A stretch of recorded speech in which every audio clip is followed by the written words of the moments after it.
Okay, I'm ready whenever you are.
Perfect timing. Welcome to CKSK, the Chad Kubanoff Studio Kitchen. I'm Chad Kubanoff. This is my studio kitchen. Today, we got a pretty interesting dish. I'm pretty excited about this. If it turns out the way I'm imagining, I'm gonna be ecstatic. I really am gonna be ecstatic. But there's a lot of opportunities for this to not work because it's going to be quite strange. Today, we are making spaghetti and snail meatballs. That's what we're doing. So today we had the challenge from Ocean Bronze last episode for a bun ryu op inspired spaghetti. So if you don't know, bun ryu op is a soup from Vietnam. This particular one is from northern Vietnam in Hanoi. But bun is round rice noodle, ryu means like things that come from the fresh water, from like the rice paddy water, and op is snail. So that dish, we have to somehow transform it or be inspired by it to make a spaghetti. Spaghetti and meatballs is a classic to me. When I was thinking about all the ingredients inside of bun ryu op, I was like, I could make that a meatball. Like, whoa, now we got a meatball? What if I can make it look just like spaghetti and meatballs, but not taste anything like spaghetti and meatballs? I thought that would be incredibly exciting. So that's what we're gonna try to do today. Once again, if you're watching on TikTok, this is your camera angle and only your camera angle, because TikTok doesn't want to work with our streaming software and our whole setup. So if you like this camera angle, stay there. If you want to see more camera angles and better audio, you can use a different place. But wherever you want to watch, anywhere you watch, I'm happy. So you watch anywhere you want.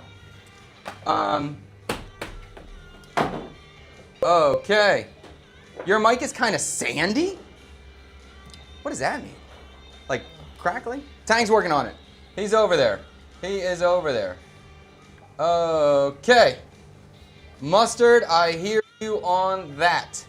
And I know this is a very big conversation, so I'm happy to clarify my opinion if anyone has any questions on that. But okay, let's move forward.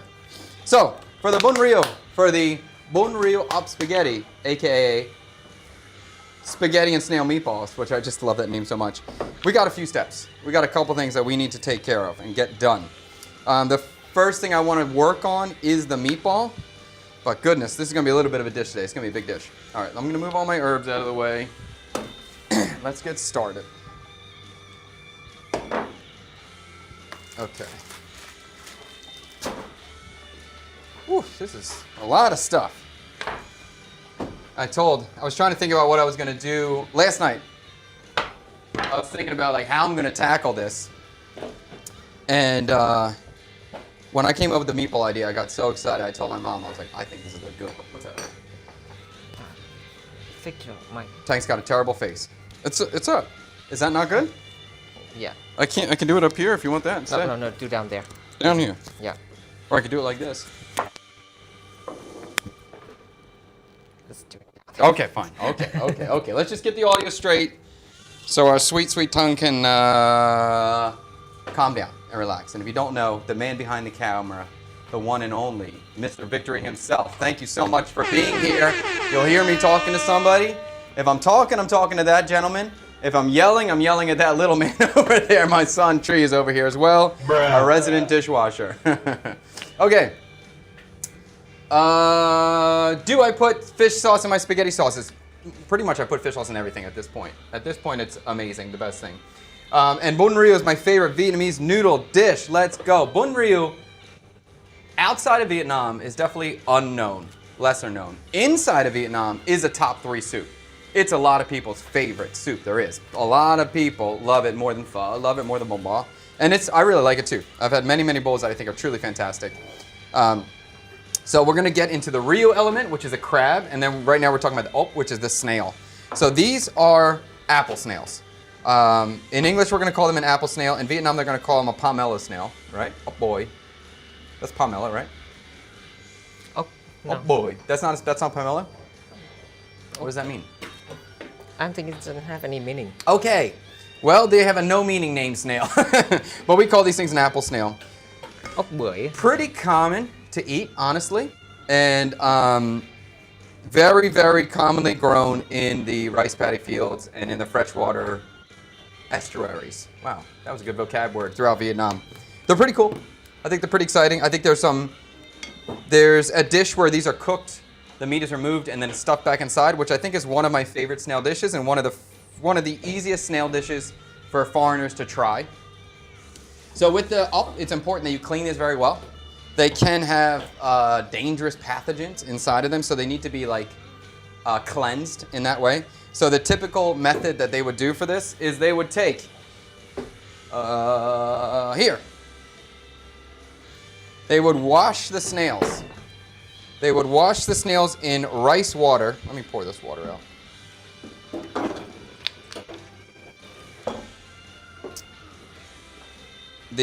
So this is like water that has the rice inside of it.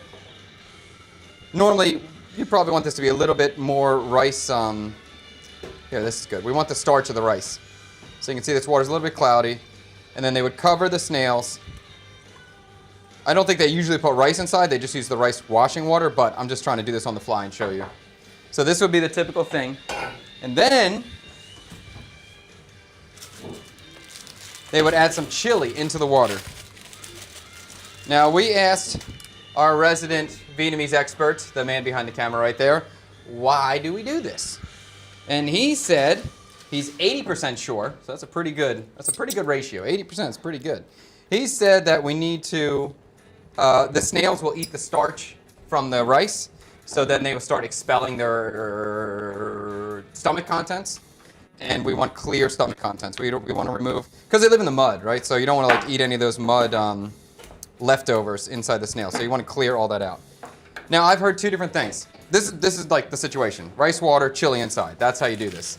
And I've heard two different things. That you either soak this for 2 hours, at least 2 hours like this.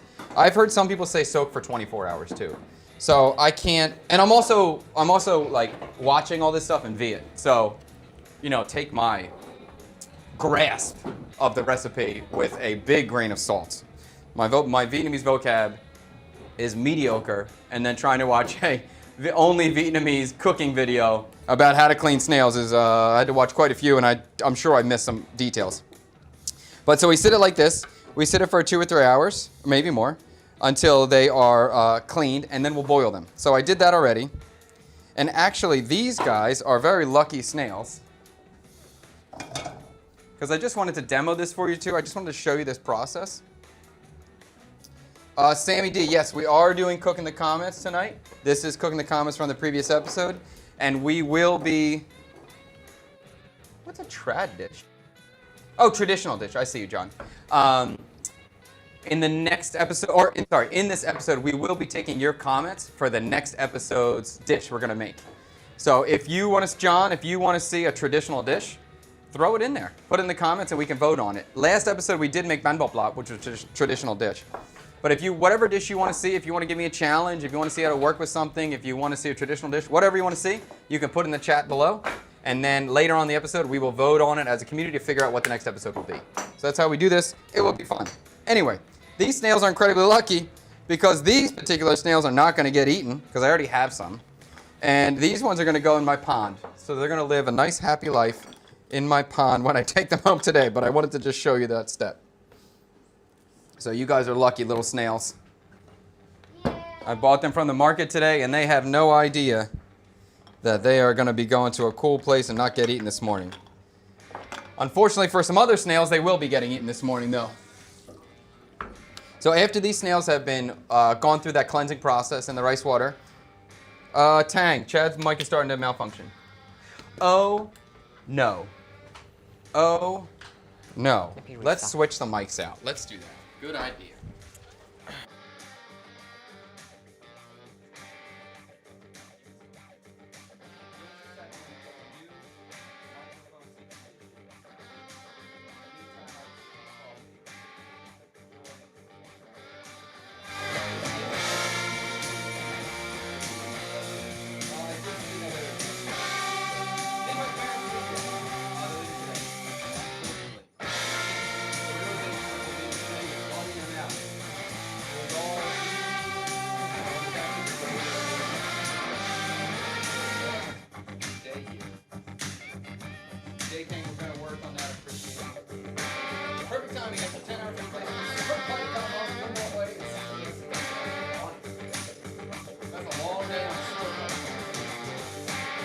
Oh yeah, you can't hear me talk. Shoot. I hear you too. One second. Here, my check. I got it. Testing. Okay. Okay. We're back. Let's see. Okay, voice is there. J King, that's a good point. Do not reply to comments without a mic. Yes, my bad. I'm there. Okay. All right, so new mic, let us know if this doesn't work. So once these snails are cleaned and they've gone through their washing process, they will be cooked. So I have some cooking right now. Let's put these guys back. Get these guys out. So then after that, you can steam them or you can boil them. And so these have been cooking for about 30 minutes. And that's really the big thing about the snails. You do not want to undercook them. I don't really think overcooking is an issue that's going to occur. The main thing is you do not want to undercook them. That is a crucial step. Didn't your mama ever tell you don't undercook your snails? Let's take these out.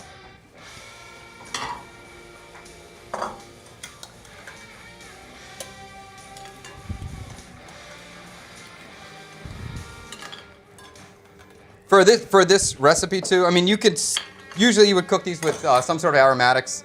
Typical would be lemongrass or ginger leaf or lime leaf, something.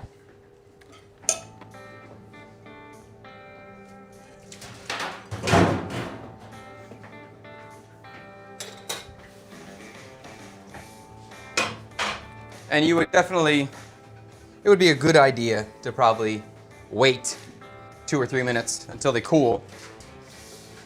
But let's see if we can just pull them out now. Let's see if I can handle it. And then usually you can use a toothpick. Any sort of sharp object will work. And you just kind of try to be a little quieter. And you just try to pull the snail out. That's it. There we go. You do not need to grab like all the intestinal tract. You're going to avoid that. But there's the whole piece. And I just cut it off. So you can see once they're cooked, they're very easy to remove. There's almost no resistance on this. Ow! It's still so hot. Ow! Okay. That's the meat. Very, very simple process. Here, I'll show you TikTokers too. Let me get you a little close. Sorry, no camera angle for you in TikTok. There you go. Interesting. Easier than expected. And this kind of thing, these snails are they're always very bouncy, almost crunchy, chewy in texture. They're not a soft thing in any way. And so it's not like you need to you're not trying to cook them perfectly, because I've never really had a perfectly cooked snail or an overcooked snail or anything like that. They're just kind of always the same texture. So once we have it like this, you can see that this one has the entire entrails inside. This one has the whole loop. But you can just pull that off. Pull it off or cut it off. You don't want to have all that. Just the top of the head. And that would be the snail you would use, okay? So I have some already cleaned. Here we go. Now I got a whole big old portion. So these are already the snails, a lot of them. It's probably about 2 dozen that have been cooked and cleaned in this same process and are now ready to go, okay? So this is gonna be the base. Been following you for a while. Great to see the new setup. Thanks so much, Flavor Check. Appreciate that. We're loving it. And actually, there's even a newer setup coming. We are moving the studio. The studio is moving. Potentially in 2 weeks. Today we're trying to sign a contract today for a new location, so that would be very exciting for us. Maycom C. We eat bunrio frequently at a neighbor's shop. Her broth is clear, while others I've had years ago were red. A friend was saying some shops include red food coloring for a presentation. Is this true? I don't think so. If they're going to be using anything, typically they're going to be using annatto seed powder or annatto seeds, which will give it the red color. So, I mean, I guess technically that's food coloring. It's a natural seed. It's not an artificial food coloring. So, but usually all the bunrio I have has some sort of hue, some sort of color from the annatto seed in there. Hey Chad, we're going to Vietnam in May and would love to come support your banh mi shop. You think it'll be running by then? April, May. Yes, I think it will be running by then. I think it will be. If we get this new location today, if we sign today, hopefully the banh mi shop will be open in 10 days, which will be crazy, but hopefully that'll be the situation. Undercooked snails leads to rat lung worm right, Kyle. I don't know if that's what it's called. That sounds familiar to me. I just know undercooked snails or snails that are not washed can F you up. Like your brain is not a joke, not a cool thing. Don't do it. And do not eat random snails that you may find in your garden. Random snails are not a good idea. When I first got to Vietnam, not when I first got to Vietnam, on my second time back, I saw these big snails in a tree, and I was like, oh, let's eat these things. And my brother-in-law was like, no, don't eat them. So there's definitely some snails that are edible and some that you should not be consuming at all. Oh, yeah, this one I would love to see. I would love to see the Italian guys. I hope they see this episode. I would love to see them freak out over this. We're Italian guys. There's 2 Italian guys there. Those two? Oh, there you go. You knew them, huh? All right, let's move forward. We got the clean snails, okay? Before we move on to the meat part of this, I want to move on to the real part of this. The real is the crab. This, believe it or not, is crab. This little, let me show you guys too. This sort of paste, it's a gray looking paste. This is blended up crabs. So these are the crabs that grow in the rice fields. They're little tiny guys. I'm sure Tang will give us a picture in a second when he's done with his beautiful B-roll. Look at his camera motion. Do you all witness that smooth camera pull? Well done, young man. But we'll get a picture up for you in a second. They're small little black crabs. They are too small to peel, to eat. They're really annoying. So what did the Vietnamese do with it? They're like, just freaking blend the thing.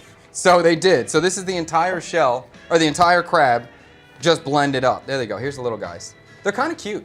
They're kind of cute. Honestly, I should have bought a couple of them and put them in my pond too. Cute little crabs. Here's how we do with this. Where is my, here we go. Okay, so the typical thing you do with this, because this has the shell inside, right? This is I would say, an unedible product in this stage. If you start chewing on this, you're gonna be eating shells. It's terrible. So what they do is they add some water.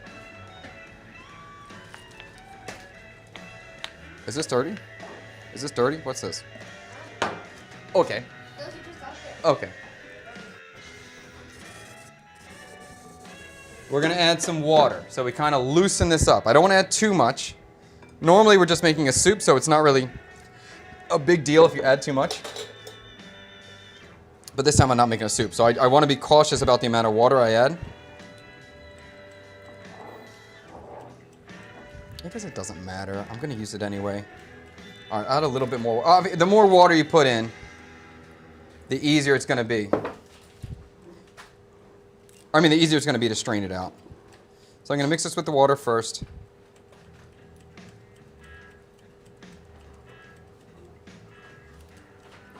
Okay, then we're gonna strain this. So I have a strainer set up in a pot. You cool? Okay, this is going in.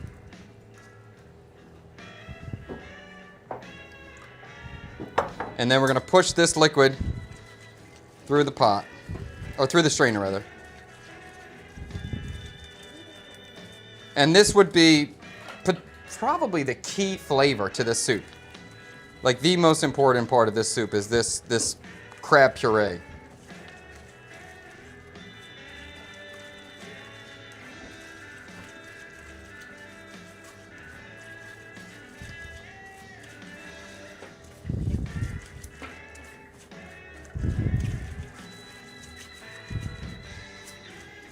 Wow, I thought I was gonna do this a different way, but this is so thick. I might just add this right to the meatball. I think I'm gonna do it that way.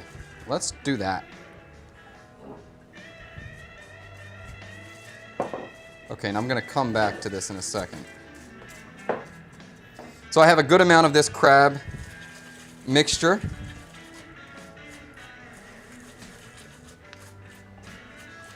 And I'm gonna reserve these shells to the side because I'm still gonna use them. I don't wanna waste any flavor on top of these shells or clinging to the shells. I'm gonna put this to the side. All right, now we're gonna work on this meatball. So here's our crab juice. Crab, I don't know what you wanna call it. Puree, juice, whoa. We'll put this to the side. Okay. I'm gonna bring in my brand new, beautiful food processor. Hand carried from America by my wonderful mother. Thank you so much. Yes. If you're a fan of the channel, you know I've been wanting a real food processor for a long time. And now I have it, and it's time to use it. This is a Ninja, by the way. And actually, I'm impressed. I like it. It feels great. Whoa, whoa, whoa, whoa, whoa, whoa. Yeah, this food processor feels pretty fantastic. I see your mango eel, Sammy. Mango eel. Mango eel? Oh, I like that combo. That sounds good. As someone who's never eaten snail before, what is the taste similar to? Is it just its own thing? Its taste is literally almost nothing. Like nothing. It's kind of like a really, really, really hard shrimp. Kind of like that. But it has less flavor than shrimp, but it's more rubbery than shrimp is. I think it's from Monado seed. Yes, that's the one. Do cooked snails look like a specific body part to you? It looks like one to me that's female. Sammy? I've seen other shellfish that look more like other things to me, but okay. Looking for the new space? Yes, I'm excited. Yes, yes, yes. Okay, just super quick, catch you up, rumbling farts and everybody else on the Bun Me Shop. Last stream, I left early. I didn't leave early, but I left on time to potentially go sign for this location that we like. The lady wanted 3 months deposit plus 1 month rent to sign the contract. So that means I have to pay 4 months rent up front, which to me sounded crazy. And I was like, no, no, no, no, no. I don't like that. And also, there was no pets allowed in the contract as well. We were trying to have Michael come and live on one of the floors, which also made that challenging because he's got beautiful, beautiful bun meat. We all know that. So the other day when we went to this spot, we were like, forget this, like it's not working out. And now we checked every single location in this area. We've looked at every single thing for rent in this section of D7, and there's nothing else that works. And we like this place. We do want to make it happen. So we are willing to pay the 4 months up front, which hurts me so, but we're willing to do it. And Michael's not going to live with us in this. He's still going to work, but he's just not going to live with us because of the cat too.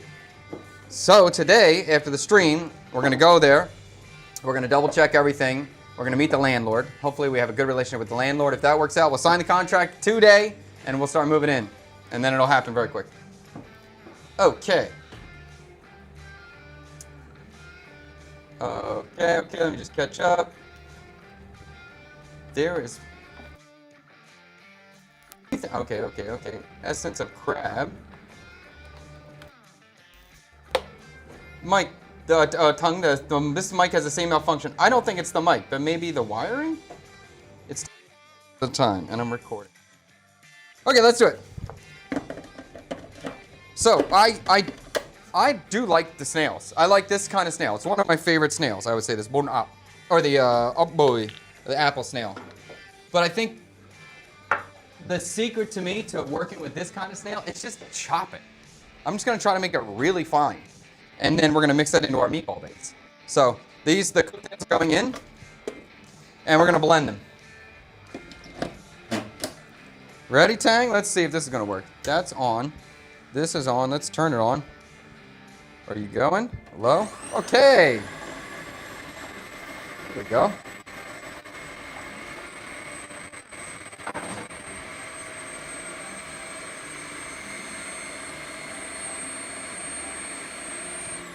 I don't think I have a problem with over blending, but while I got this out here, let me throw in some garlic cloves.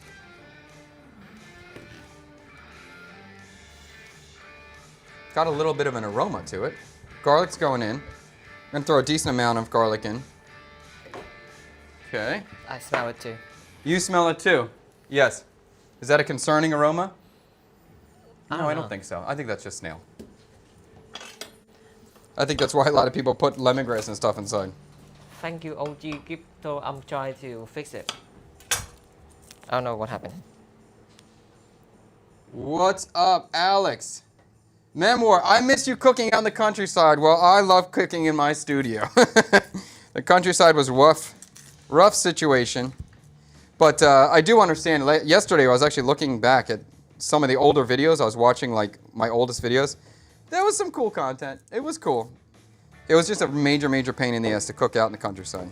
The flies were outrageous. I was so angry every day with all the freaking flies. All right, let's cut the shallot up. And again, I'm just doing a rough chop because we're going to blend the snail into it. That's in. Do I want to do... You okay? Do I want to do anything else in here right now? No. No, I'm good. Okay. All right, let's blend this up. So many. Oh my God, there's so many pieces on this thing. Okay.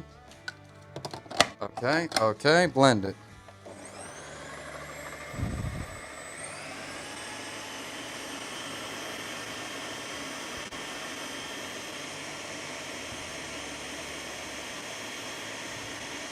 I want to get this texture really small, like the same as minced meat.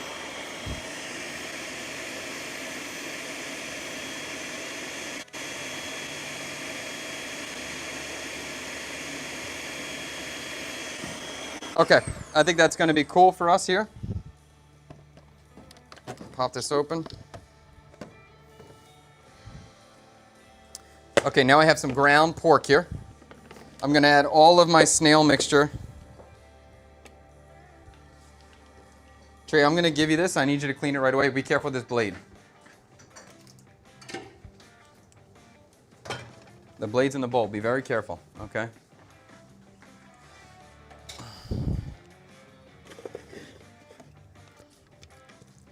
So snail meat is going to go right inside the pork. And so this dish, this bun ryu, typically is going to have pork trotter in it, pork fat in it. So pork is the obvious choice for making a meatball variation with this.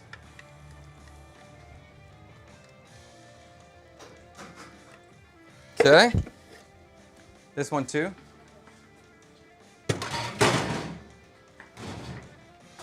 Thank you, Tal.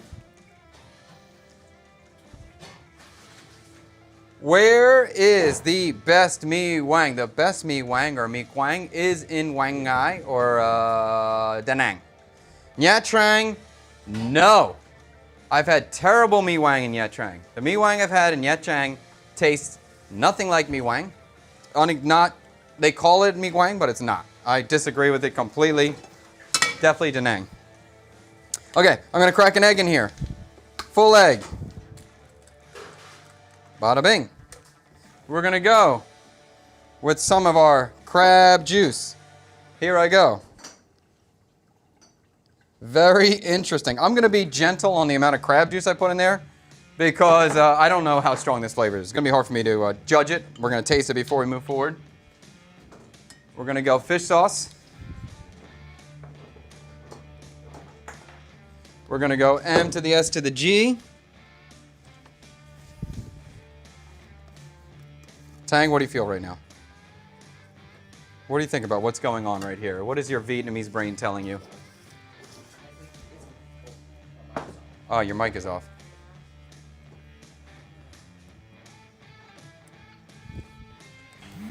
It looks like a decent meatball. It looks like a what? A decent meatball. A decent meatball, he says. Looks Can be like a decent meatball. Can be a great meatball. Can be a great meatball. We'll see. I'm going to do an onion. I'm going to do half an onion and I'm going to mince it up. So the minced onion will give us a little bit of more texture. I could fry it first. No, I'll just cook it. I'll cut it really small.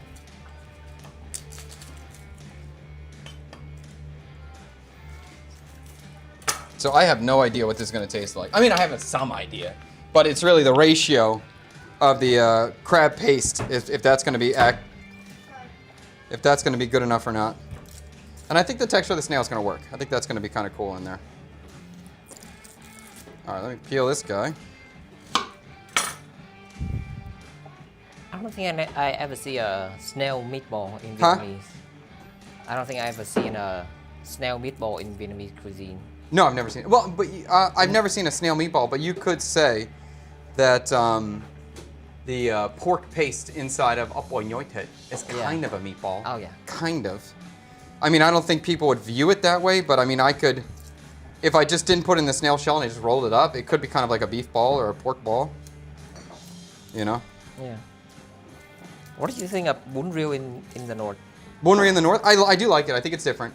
I think, I don't know if I would say what my preference would be, northern or southern. I've definitely had more southern style bún riêu, so I may be more accustomed to that, but I like the northern style where you get the fried pork fat inside, and where you get the duck egg.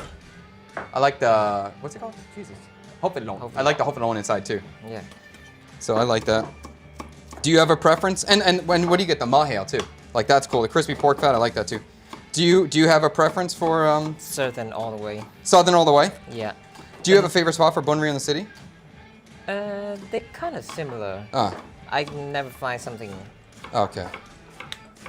the best of the dish. I never find it. Yeah, I can really get down with some bun ryu. Okay, onions getting minced.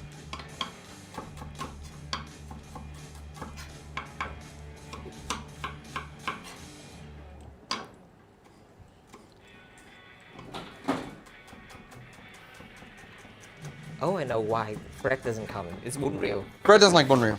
Okay. He doesn't get I into it. forgot. I don't know. I mean, I think he doesn't love mom tom yet. I don't know what else it is about it, but I think all the Rio stuff he's not into. All right, onions are going in.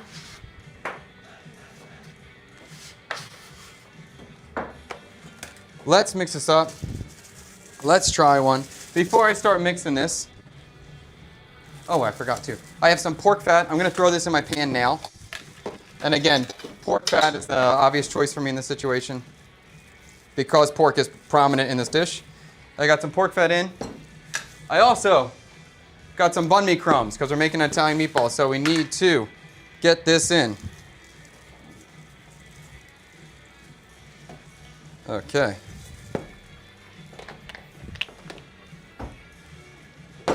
Okay. We'll mix this up. Oh, Andre's in the chat. When was the last time you beat your staff, Chad? Never. What are we making? What is this? Spaghetti and snail meatballs. Are you planning to use mamruk? No, I have some mamtom, no. I have some mamtom, so I have a different kind of shrimp paste. And I have a cool idea for it. I think it's going to work out. Yeah. What's this thing for? That's to make like a dough inside the food processor. So we'll mix this up well. We'll try one. We'll see what this texture is going to be like. I think it's going to work. I think it's going to be cool. We'll see.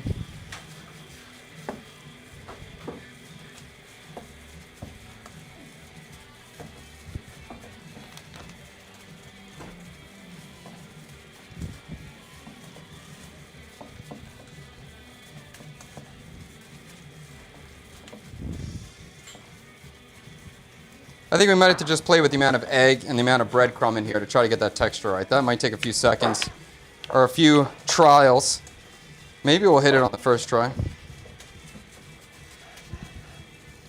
All right, let's try one. Do we think this is going to be delicious?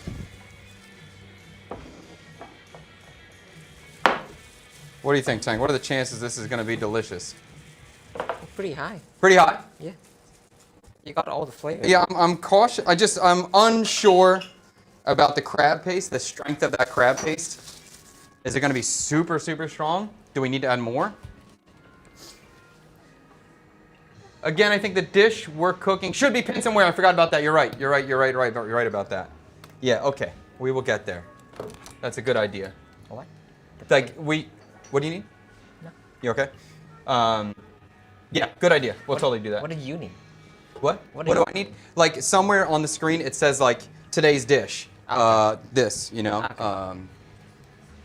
Or maybe it just flashes up every 5 minutes. It has a little pop up or something. We Yeah. could work on that. That's a cool thing. Oh, what's the big scar on my left forearm? I got in a very bad car accident when I was 16, and yeah, I got cut up pretty good. I got a piece of glass in my arm still. I was driving home after work. I was working in the kitchen. Yeah, I was 16. I was driving home after work, and it was winter, and I was going around a bend. I hit black ice, and then I went to a telephone pole. Ocean Bronze is in the chat. I recommend the dish. Oh, nice.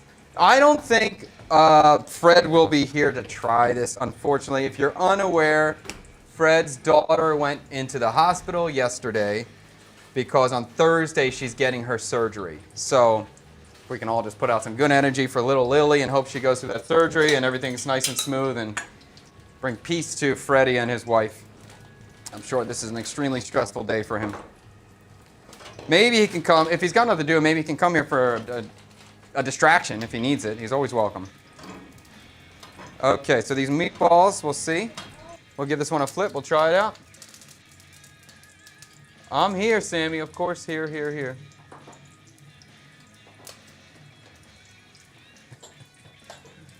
Okay.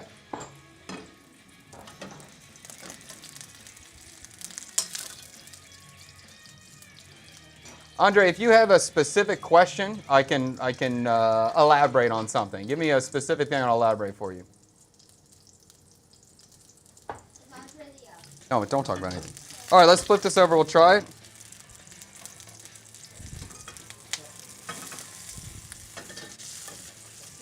So first little concern, the meatball seems a little bit soft. I can add some breadcrumbs too. I'll try to firm it up. We'll see.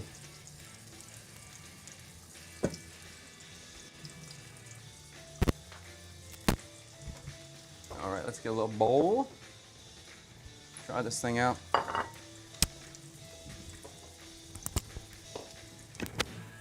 Okay, I think I'm gonna need a little more breadcrumb. So let's try. Maybe you know what? Maybe I'll cook it even more just to make sure we don't eat any undercooked snails. Audio keeps cutting in and out. Do you want to switch to the mic ones for me? Yeah. Yeah. Okay. We're gonna try switch mics. I'm sorry, guys. Sorry. Testing. Okay. A little bit of a bummer, DJI. We don't know what these are. They are fully charged. The two mic is interfere with each other. Tang thinks he figured it out. Okay. See if there's any problem. Okay. Okay. All right. So Tang did a little solution. Let us know if the audio gets better if we're still chopping up, and then we can adjust it again. All right. Let's try this thing.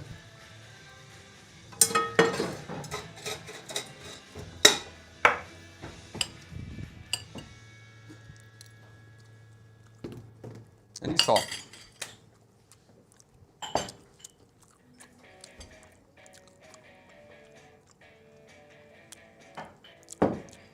Not bad.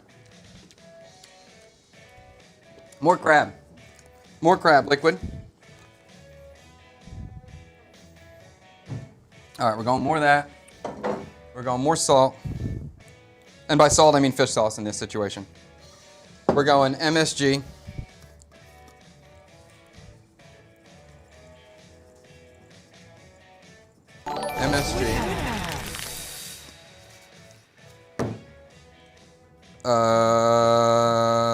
Breadcrumb. I do more breadcrumb. Okay. Thank you so much for the roses. Thank you for any super chats. Much appreciated. All right, let's do another tester on this guy. I kind of want to do a little sugar. I'm going to hold back on the sugar. Even though I kind of want to. You all right? Carol Kubanov. Carol Kubanov! Oh my God, a rose from my mother. What a wonderful moment. Are you leaving here? Carol Kubanov is leaving Vietnam. I'm sure she sent me a rose and she gave herself a tear to say goodbye to the wonderful trip number 9 or trip number 10 in Ho Chi Minh City, whatever trip it's been. Only to go back to America with airports that are not working anymore, with lines that are 12 hours long. Hopefully everything works out on the way home.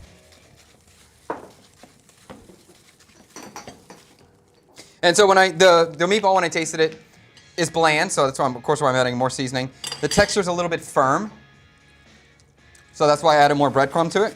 Kind of soften it up, try to get that Italian style texture.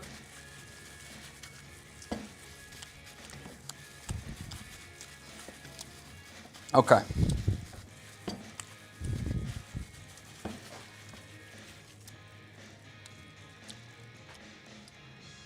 Once again, Andre, if you got like a question, I can answer a question. If you want to rant, go ahead, it's fine too, but if you want to, here you go. Honestly, you think he supports views? Yeah, right.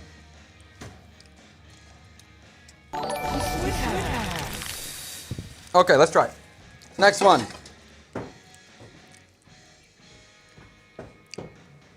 Or maybe just to clarify for you, Andre, I do not support physical abuse in a kitchen environment or anywhere. Anywhere. If you're physically abused, you should call the police, quit, or just get unemployment. It's a very simple thing. But I'll say that every single fine dining kitchen is a high stress environment, and anytime there's a high stress environment, there's outbursts. Physical is not okay. There's verbal outbursts. Every single kitchen, fine dining kitchen I've ever worked in, I have been yelled at. Not all the time, but frequently, very, very frequently.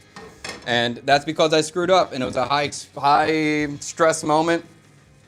Sometimes at the end of the shift, the chef would say, I'm sorry. Often they wouldn't. You just move on. That's how I grew up in fine dining kitchens. It's a reality of a highly, highly stressful environment. And if you don't like it, you shouldn't work for it. If you don't like someone who operates that way, if you don't like how a chef works or responds, you should not work for them. What's up? Can you put this in so I can put it? Yeah.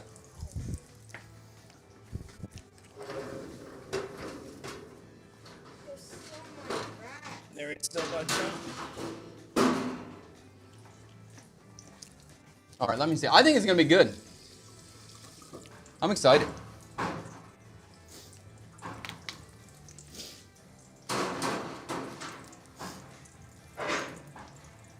Did you get your banh mi spot? Jennifer, I just mentioned it very quickly. We are hopeful. We are signing the contract for the spot today. I would say there is about a 70% chance we're signing today, maybe even higher than that. You are awesome with your cooking. Will, I appreciate it. Thank you so much. Best croissant in Saigon? I don't know. I don't know enough to, I haven't tried enough, rather, to give that opinion. And I haven't had a croissant yet that I think truly is outstanding. I've had some bad ones and I've had some acceptable ones, but I haven't had an outstanding croissant. Tree, let's try not to do that part. But there are many, many like boutique cafes and bakeries. So I know it exists out there. It's just not a section that I've explored in the food world here. Tang, moderator, does Chad punch you when you mess up? Are you trolling? Yeah, this is the troll here. Just because you got through it fine doesn't make you okay. Don't twist it, Andre.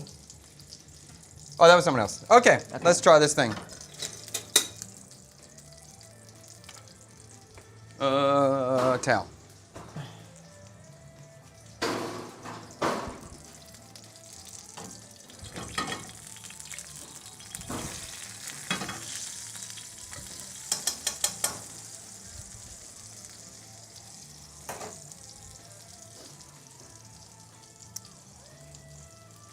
Thank you, Doc Gusto.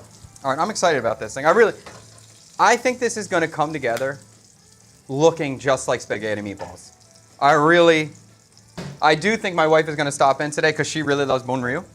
And so I think if she sees this on the plate, hopefully she doesn't come until like we're plating up. And I think her mind will be blown. If it's good. And how about Tang? You said for bun ryu, is this a top dish for you? Bun ryu? Yeah. One of the top. One of the top? Yeah. Top 3? Top 5? Maybe top 5. Top 5. I have some. Oh, and is that in general dishes or just soups? In general. In general. Oh, wow, so it's really a top one for you. It's very good. Have you ever thought about doing something gourmet with hao noodles? I haven't thought about it. I could do it. I could do a hao noodle. I do love hao. And honestly, for the algorithm, that would probably be a good thing to post about. I think hao noodles are pretty delicious. But we could definitely do an upscale hao.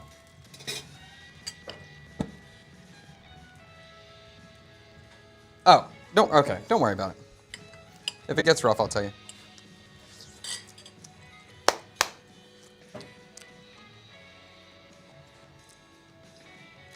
Pretty cool. Pretty cool.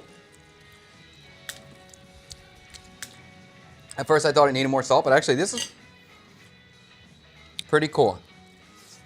The snail flavor is very subtle. There's a little bit of a textural from the snail, but it's not crazy. So I think it's gonna work out really nice. I thought I needed more salt, but it's actually pretty good. I think I'm just gonna add the rest of the crab. I think I'm gonna go all for it. I'll take more of this flavor. I'm surprised. I didn't think I was gonna use all of it. I'll take all of it.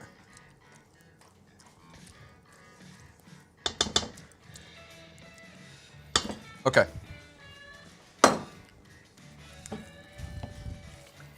And again, so with that, with the crab juice, I'm adding a lot of moisture into this item. So then I'm gonna need to add some more breadcrumb to soak up that added moisture. So we'll do a little bit more breadcrumb.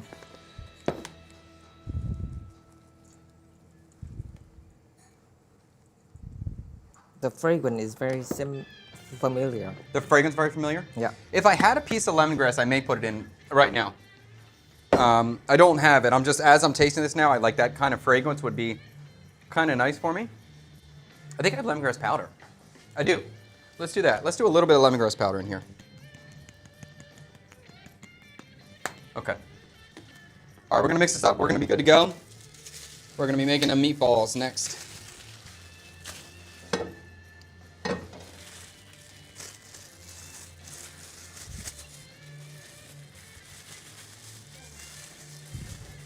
I think I'm just gonna do it. In here. Let's do it in here. Thank you. Play. Drop your idea. Are you voting the stream? Yes, we are voting the stream. Go ahead and drop your idea. We'll see what you got. Pork fat's going in to the pot again. We're gonna cook with pork fat.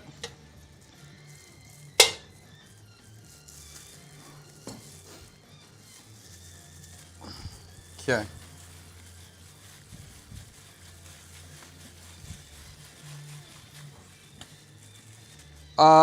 Board books on YouTube. I can't highlight your comment at the moment, but what kind of pasta are you using? Western or Viet? We're going to use spaghetti. We're using Western style spaghetti, 100% wheat, no rice noodle at all. And because literally we are making spaghetti meatballs. That is the end result, the desired result at the end of this video is to produce a spaghetti and meatball dish.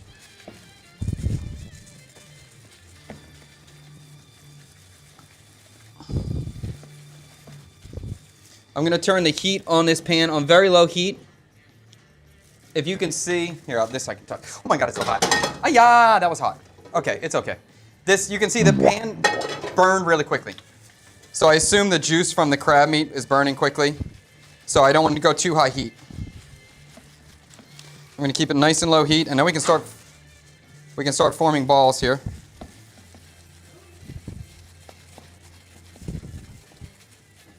Okay. A little bit thin on the meatball. I'm going to go more breadcrumb.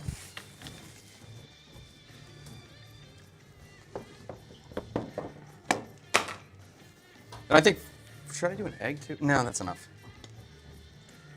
Definitely for me, a big part of Italian meatballs that I was always kind of surprised about when I came to the realization. Try to be careful, Trey. Okay, that's enough. Thank you.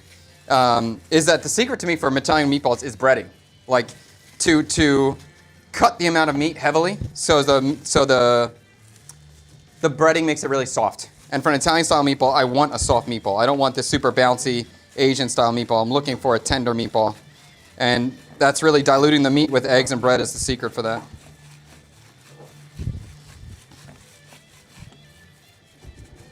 Okay, this looks better for texture. Can I put a glove on with one hand?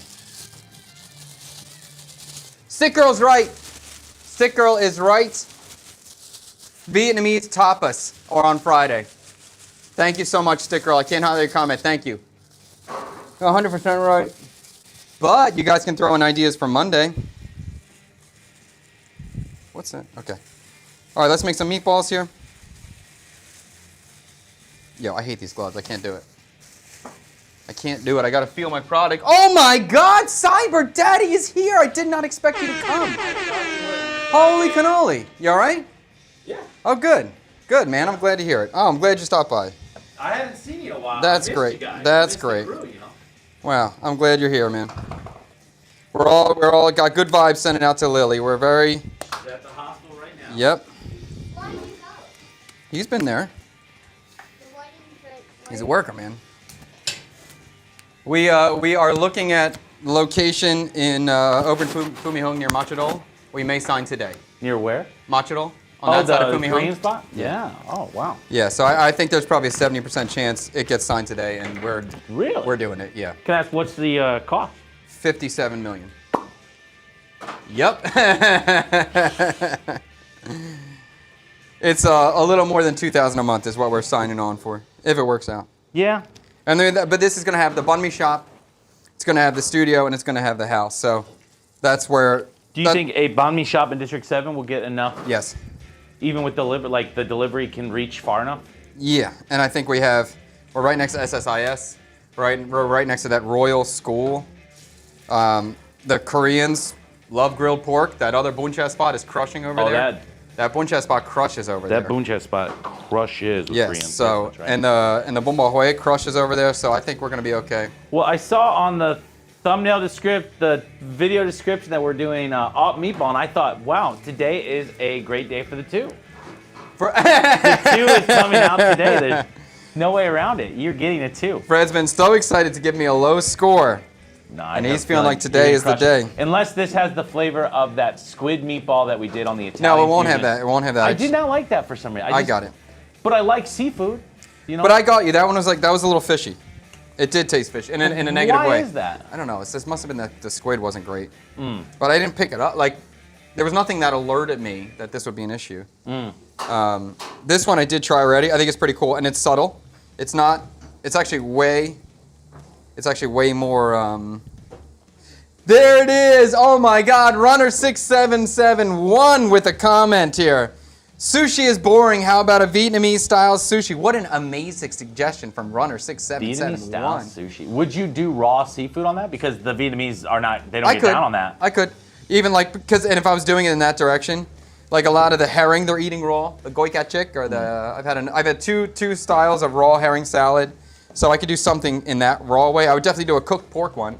I'd probably make 3 to 4 sushi. Isn't it funny, like the Vietnamese get down on some things where other people will be like, what the hell are you eating? Yeah. But then you like try to give them something that looks so delicious to us, like a tuna or salmon roll or something like, ugh, get that away from me, the raw fish, that's disgusting. But I understand too, I mean, it's just like without refrigeration, raw is not something that's gonna be in your palate vocabulary. It's just funny what we normalize and what becomes weird. But I think that's older Viet generation, younger Viet generation eating more and more sushi. Oh yeah. Yeah. Still some traditional style Vietnamese don't get. Like Mr. Tuan. You see Mr. Tuan's around foreigners all the time. So he does not get down on foreign food. Yeah. Not really. At all? We did do Korean for like if that counts, right? But yeah, not really. That's surprising.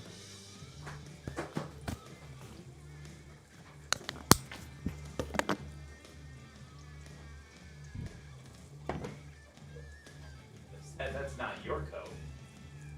Oh, okay. Cyber Daddy did not try bitter melon sorbet yet. Yes, we'll let him give a little sample of bitter melon sorbet. This isn't your coat, right, Chef? That's a fat guy in a little coat right there. 12? That was my chef coat for many years ago. Scoop me out some. Did you put tree in this? No, oh, he could actually fit in there probably, huh? Yeah, it'd be a little bit big on. Oh, Tree, maybe we get you a chef coat when you're working behind the line.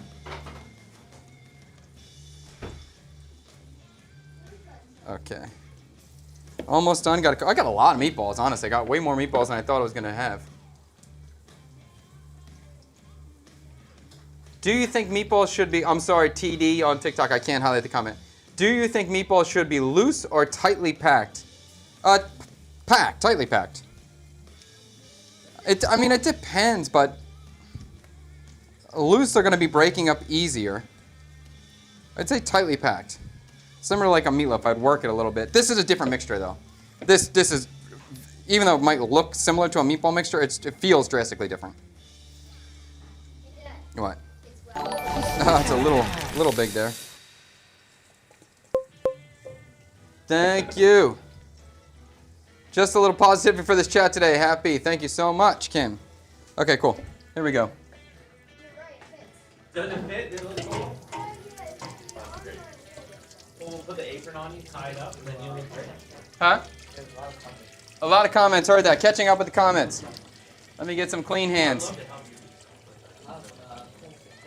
Cool suggestions. I love cool suggestions.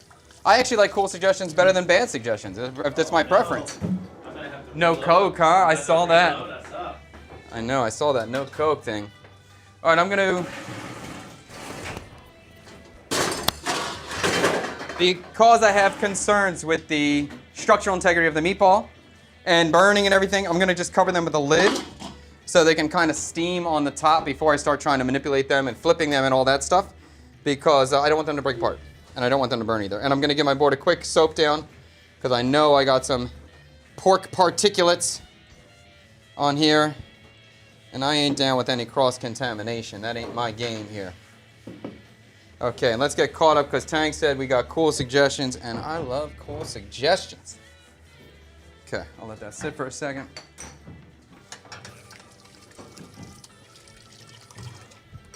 Let's see what kind of W's we have in the chat.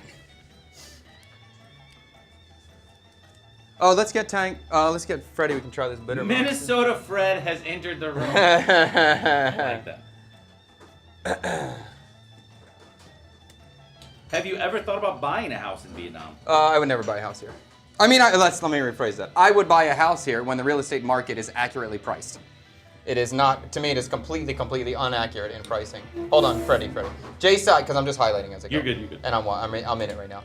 What is Hao Hao? Hao Hao is the most famous instant noodle made in Vietnam.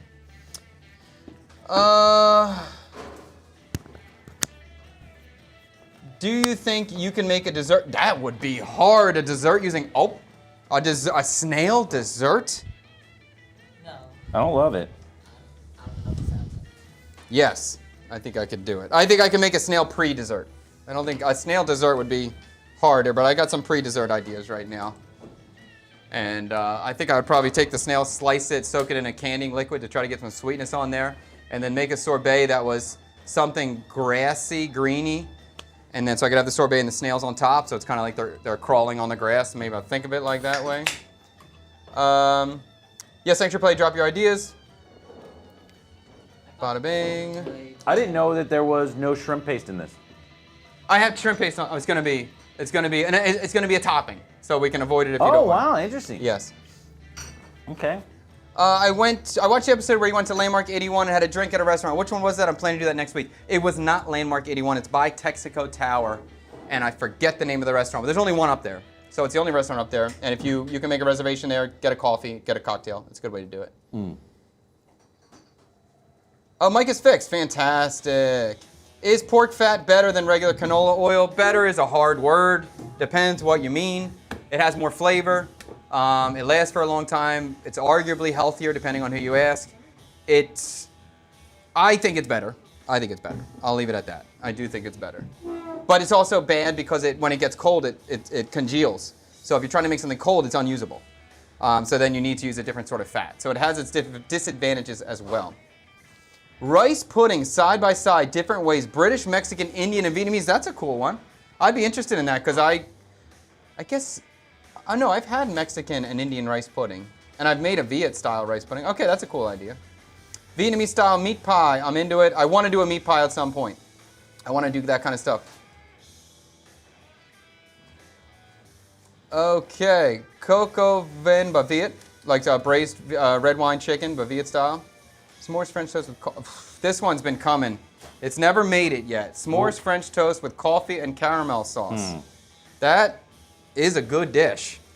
It deserves a chance at some point. At some point, it needs to win. Have we had any other interesting suggestions for fusion that aren't... That aren't Viet? Yeah. Fred doesn't want Viet. He's out of it. He wants something new.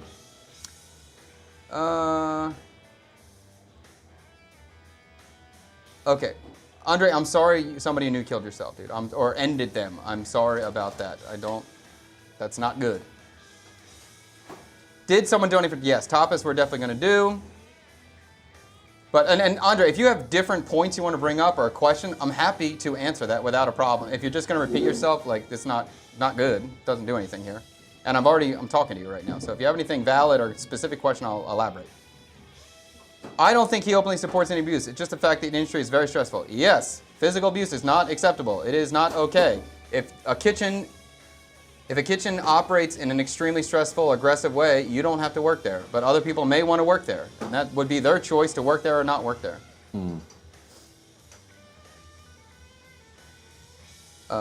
Okay, once again, Runner6771, great suggestion.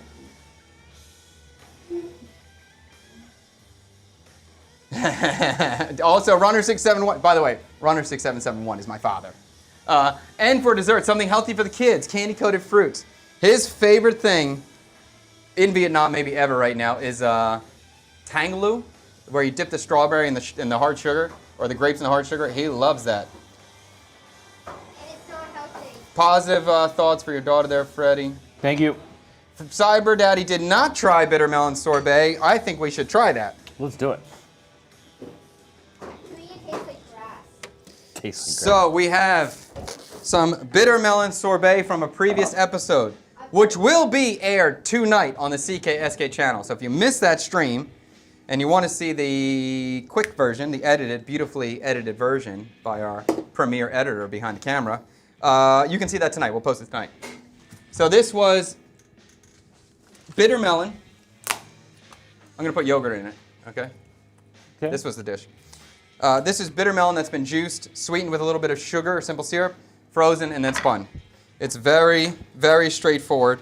And I think on that day I made 3 different bitter melon desserts. Yeah. I'm pretty sure I made 3. You made a bitter melon cake. Yeah, I made a bitter melon cake. I made this. Oh, and I made a bitter melon salad.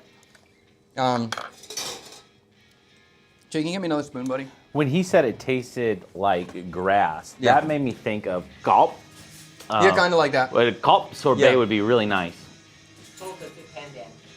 What's that? It's closer to You think this tastes like This is closer pandan? to pandan. This does not taste like pandan. healthy. Got First aroma, of the this? first aroma. Okay, interesting. very close to.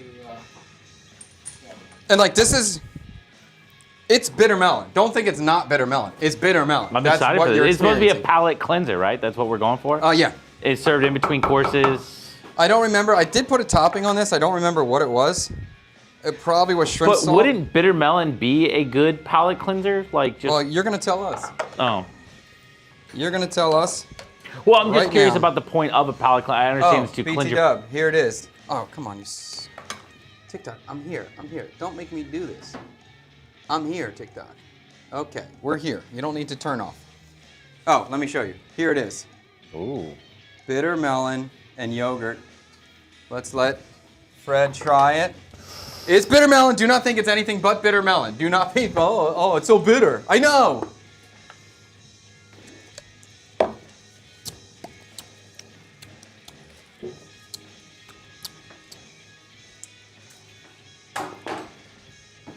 Oh, let me turn the camera for you guys so you can see the man over there. And you served it with the yogurt? Yeah, I served it with yogurt on the bottom. I think What did you put on the top there? chili salt. I think it had a That's nut. interesting, chef. That's good. It might have had chopped macadamia nuts on there before as well for a little extra crunch, but I just don't have it right now. No, I think it was candy butter. Yeah, macadamia. Yeah, macadamia. So, can you take me through the thought process and how the yogurt got on the plate? I thought I needed, because the bitter melon is so pure, right? It's like super clean, super green, aggressively bitter. It just needs something to soften it. Some softness, something to balance it. And I think probably the night before I watched Liam eat like a parfait. So I was like, okay, maybe that'll work out. All right. We got a number? I got a number. You're gonna rate it? Why not? Rate it up. Rate it up.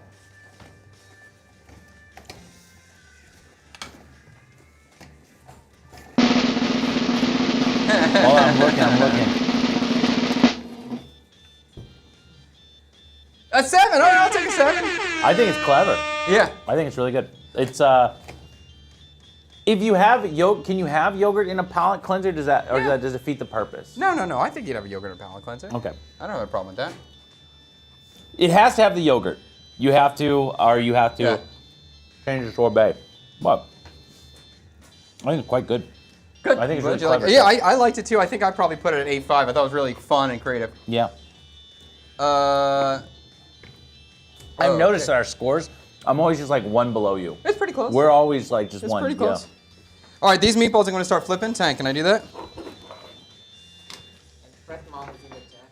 Fred's Mama. mom is in the chat. She's wondering why I'm here, not at the hospital.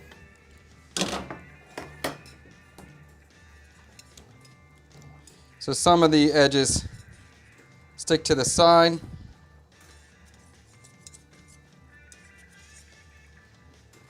Okay, turn this up a little bit. It does burn easily, so I'm going to be cautious about the burning there. Did everyone see chat support chefs physically abusing their employees? No, Yadaman. I've already stated. I do not support that. But this is a 3-minute video on a very big topic. Nuance is a hard thing. So this is the good time. If you would like me to clarify a position, ask that question. I will clarify my position. But on a nuanced topic, 3 minutes is not enough to go over details. Any specific thing I'm happy to address in any way. Chef, what do you think of Viet Bananas Foster? I think that's a kick-ass idea. And I think doing Viet Banana Foster with banana whiskey would be a cool little idea there, I think. And even serving it with a shot of banana whiskey on the side would be really cool.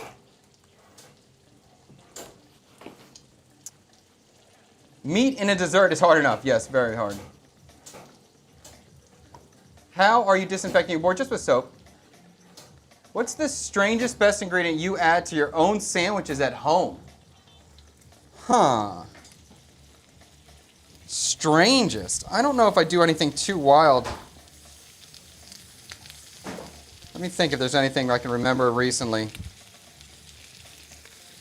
So I do like how these meatballs are cooking.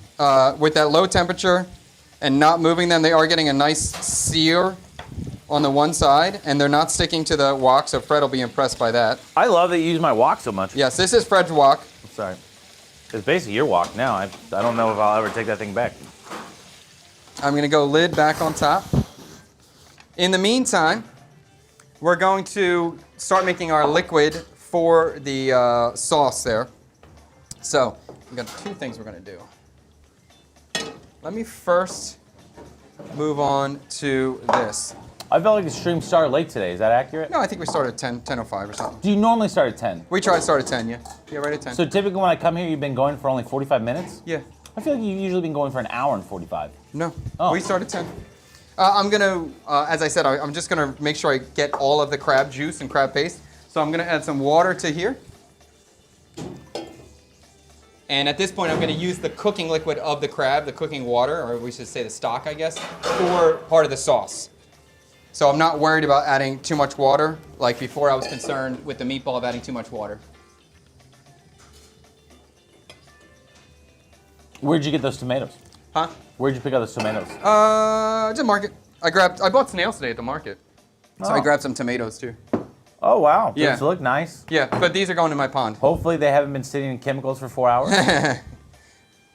They just do water. What do you mean chemical? Is that what you heard about? Oh, yeah, it was a big deal. It was a big deal, yeah. What do you mean? A few thousand tons, I think.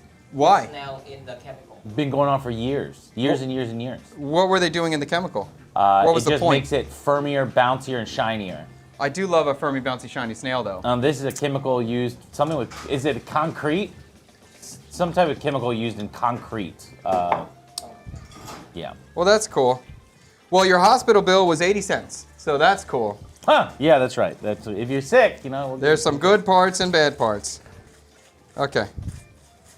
All right, so now I have this liquid strained out. That's what I wanted. Well, right now she's going to meet the surgeon, and I could have made that. I could have been there for that, just gone there right after school, but they didn't, nobody communicated that, you know. Oh, really? Yeah. That's kind of the thing. There's just no communication. You show up and go for the ride, I guess. Yeah. You know. Hey-yo. So there's not a lot of oil in there, a lot of pork fat in there? There's a decent amount. It does seem to be getting slightly absorbed at the moment. Yeah, when you open it, it looks like it's like it doesn't seem like a frying. So it does, I guess, is that just steam that's popping up? Yeah, steam, because I have it it almost at- looks like smoke from over there. So. I have it at low heat, and I had the lid on, so the steam's going to build up. Those do look quite nice, though. They huh? look like meatballs. Right? Yeah, They yeah. look pretty cool. I'm going to right. keep that going. We're going to blend. Let me get this bad boy. I see that you make kind of a lot of your own tomato sauce at home using fresh tomatoes. Yeah. I reach for the canned tomatoes. I think it's a better product. If I was making a typical Italian sauce, I would reach for the canned tomatoes most of the time if I had them. But in this kind of thing where the tomatoes are always fresh for the bunryu, then I'm using the fresh because I want the raw brightness of the tomato. How does your mind work for anybody making their own tomato sauce in like the U.S. or Europe or Canada or somewhere else in the world? What do you mean? When should they grab fresh? When should they grab? And what do they look for? I mean, I would grab fresh if I'm looking for bright. If I want summer, if I want the tomatoes to still be kind of whole, or if I just really want not a dark flavor. I guess usually I would grab fresh if I have hot weather and it's summer. And then otherwise I would use canned. But it's like I'm not stressed either way. Anything's fine. It'll give me a different vibe. If I have the fresh ones, it's going to be a little bit of a lighter sauce. I'm just debating. Okay, I'm going to do that later. All right, let's blend it. How does somebody decide if a tomato is not there for like a fresh sauce? You're at the store, it is the summer, you're there, it's the middle of July, but you get there, maybe you go into Walmart or wherever it is, and the tomato's there. What are they looking for?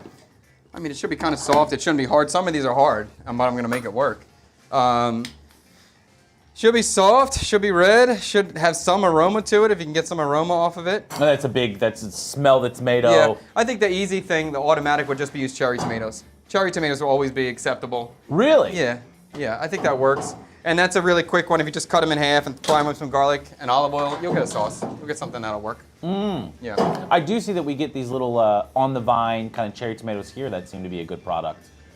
Yeah, they're pretty good. And I was going to buy the other one, the little cherry ones today, but they, I thought I didn't want to have the cherries, tomatoes in there in large pieces because I want this to look like spaghetti meatballs. So I want the effect. All right, I'm going to turn this on. We're going to blitz it.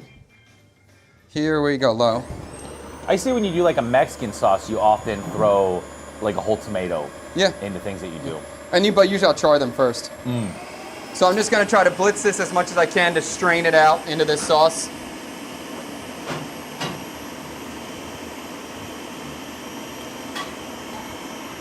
If I need a recipe that's calling for a passata. That tomato puree? Yeah. I think it's an uncooked tomato puree, I do believe. Yeah, I would use this. And then just strain everything out of it? Strain it. Use this and strain it. If you're really cool, you can peel them first, take the seeds out, but ain't nobody got time for that, so this will work. Yeah. Yoda Man, again, dude, like, specific questions, specific comments we can go on to, happy, but if it's just gonna be this kind of stuff, we're just gonna ban you. Like, this is not cool. We get the ban hammer out? Yeah, we can ban it, we'll see. Did you mention that, I thought there was a donation in the chat today, maybe that was before I got here? Meatball, you got me. Say that. Wasn't there a donation in the chat today? I didn't think I heard you call it out. Maybe it was before I got here. You mentioned there was a couple donations. Oh, was there? Okay. Yeah, I called it out. Turn the camera. Heard that. Oh, yeah. Thank you. Sorry about that. Are they just looking at me? Just straight at you. Hey. Which is fine. Was I picking my nose? No, you're good. Okay, we're back. Tomatoes there. Okay, meatballs looking good. Let's get this thing. Onion. I'm gonna add. I'm gonna build the sauce inside the pan with the meatballs just for convenience and ease. I was gonna do it separately, but I was kind of running out of pan, so we're gonna do it all together. So onion, I'm gonna do small dice.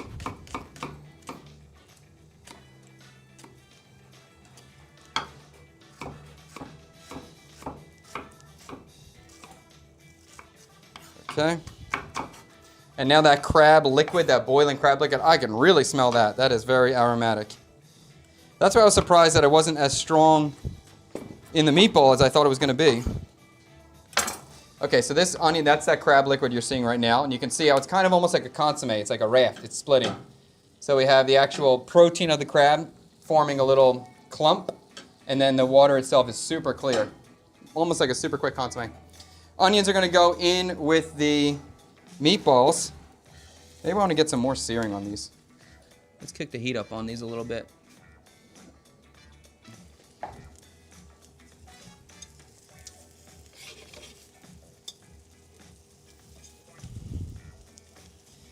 I do want to have some crust on these so they kind of have some structural integrity and they don't break apart too easy because this is a soft meatball. It's very... So where are we getting the bunryu flavors from? The crab itself, the crab paste that we put in there. And we're gonna add some shrimp paste to add it, and then the herbs, the finishing herbs at the end. Like, I don't think the snail has much flavor, so it's not that. It's really the pork and the crab paste. But imagine a food grill with the mushroom side. Oh, he would love it. Oh my gosh, sounds exciting. Maybe for Fred's birthday, we'll cook him a meal that he hates. Cooking food my friend hates for his birthday. That would be funny. I like if you get the no mushroom sign on, then every time I come to the door, you turn the no mushroom sign on. I like that idea. No mushrooms, baby. Calamansi. What up, dude? Calamansi and grapefruit croquembouche? She's all right. She's there. She's hanging out. Okay. German style nem chua. I don't know if I'm ready for that one. I would have to think about that. German style what? German style nem chua.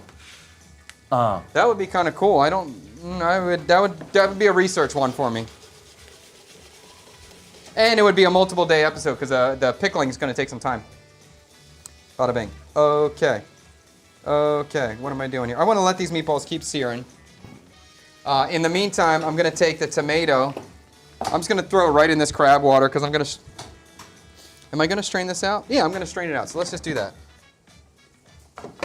All right, so we'll do the tomato paste right into the crab water just to get this head start to start cooking. Put this back on the stove and bring this to a boil. Because I'm happy to have the fresh tomato, but I do want it to cook. And we'll do some fish sauce in here in the tomato. Can I go? Okay. And we're going to do some sugar in the tomato as well. I want pork schnitzel, spatzel, and red cabbage if it was invented in China. I would love that. I don't eat that much, but that's like one of my favorite things to eat. I love pork schnitzel so much, or chicken schnitzel. I love a schnitzel. Give me a big freaking pounded flat thing fried with a little lemon and salad. I'm a big fan of like the Milanese, right? With the salad, Yes. like arugula lemon. I love that. One of my favorite things to eat. But let's do that dish, but invented in China. Spatzel. I'd like to see you make some spatzel, but It will have Szechuan on it. oh really? It'll have mala if I make some spatula. I would love that. Okay.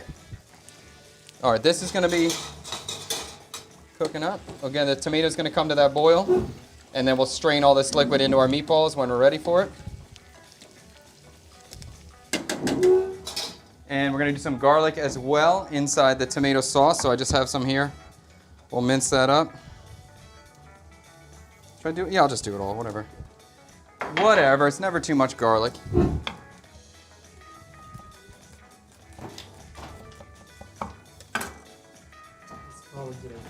Say what? Chat is flowing today. You can. I'm flowing? No, the chat. Oh, the chat is flowing. That chat. I can read some out, but I only can see them on YouTube. I don't see the whole, so I won't see everybody. What's that? Yoda man, you didn't answer a question. If you ask a question, I'll answer it. You didn't ask a question. Since you make sourdough, have you made or considered making banh mi from scratch? Yes. I don't know how to do it, honestly. That's the problem. There's a girl who offers a banh mi class in Saigon in her home, and I talked to her about taking that. I didn't do it yet, but I was going to take that and document it for you guys because I know everybody wants to learn how to make banh mi. I know it. I do too. It is a little, I don't want to say difficult, but there are certain ingredients. It's not a straightforward bread dough. You need to add like, what are they called? What's that called? Dough enhancers. You need to add dough enhancers to it, which is actually like a secondary product that you buy. So honestly, it's not like the best bread for you. I'm really on the sour bread or sourdough trend. That's kind of my focus right now. I like that.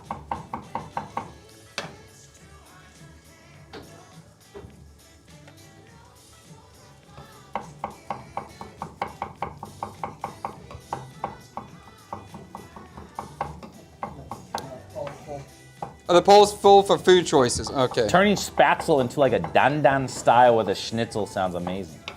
What is the specific dandan style? I don't know I've been dandan. seeing The dandan noodles a lot. It's Yeah, it's got the spice blend on it, and I think it's the peanut sauce or sesame puree. I don't remember. But I don't know what qualifies dandan.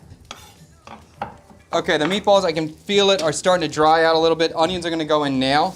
I'm definitely worried about moisture at this moment. I can smell it. It's getting toasty in there. Man, everybody Tang's seems upset. to... He missed it. Okay, that's in there. I'm going to add some more fat right now because it's drying out. I can hear it and I can smell it and I can feel it. I'm sure you got asked this before, but are you still considering the restaurant business? Yeah, I'm in it. We're doing it. It's happening. It's a terrible business. I don't recommend it to anyone. It's extraordinarily stressful. And it's not a good way to make money, but we're doing it.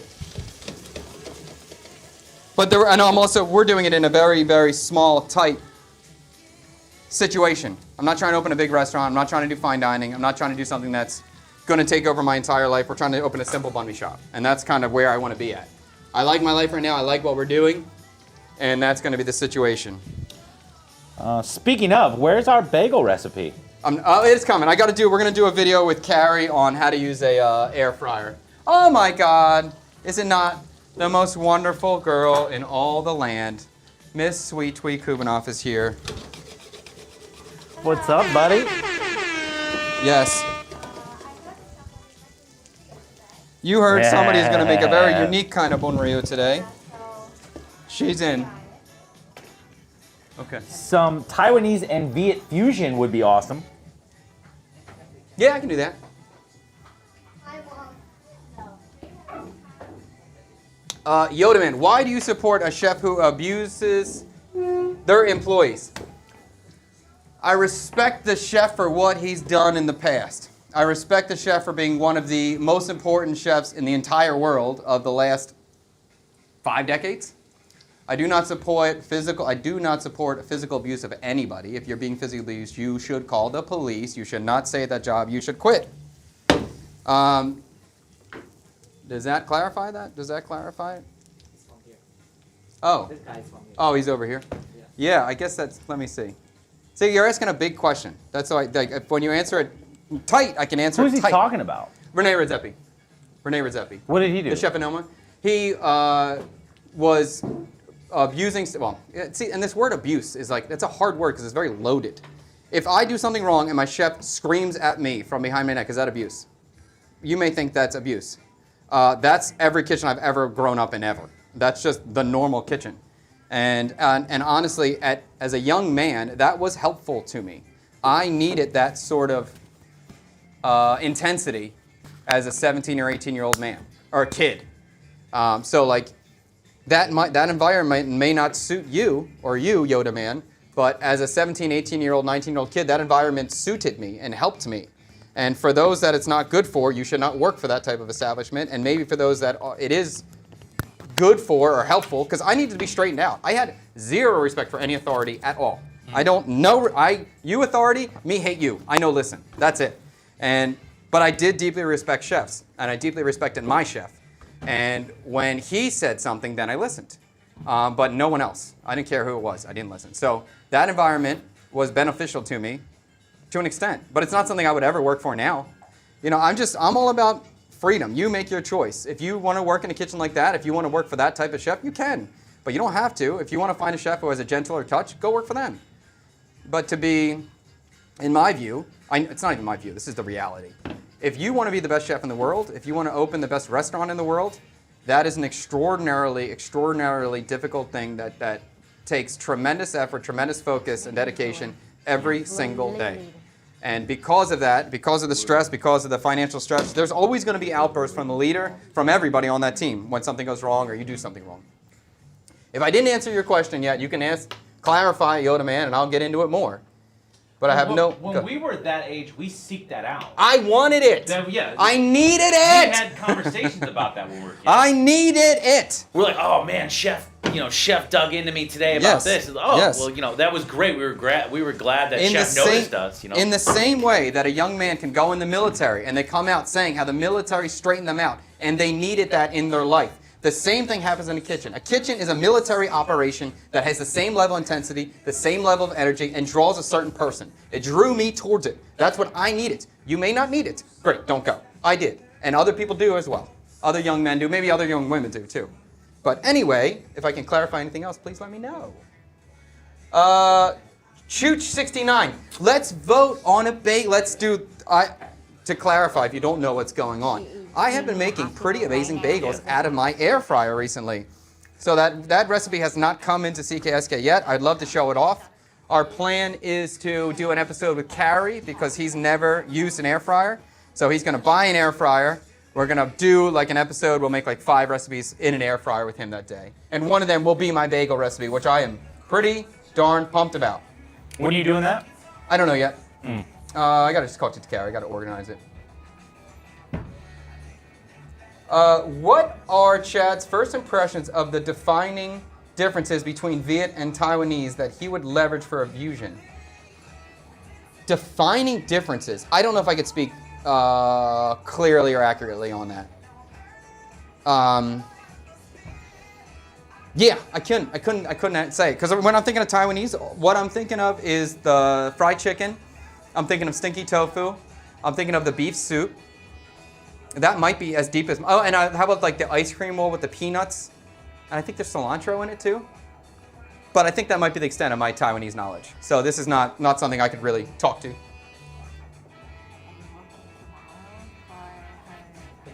I'll be off all day. Say what?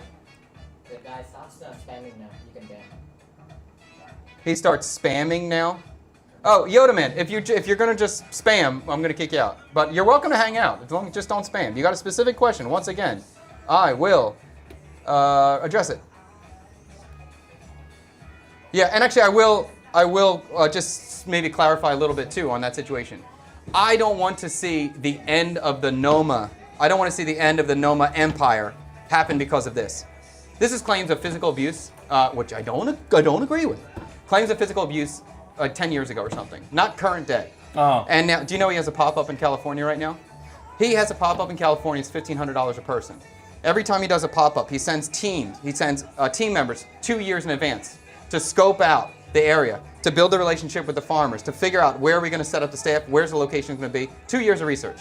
After that, when they get ready, the entire team is sent over. We're talking a team of 30 to 40 people. Mm-hmm.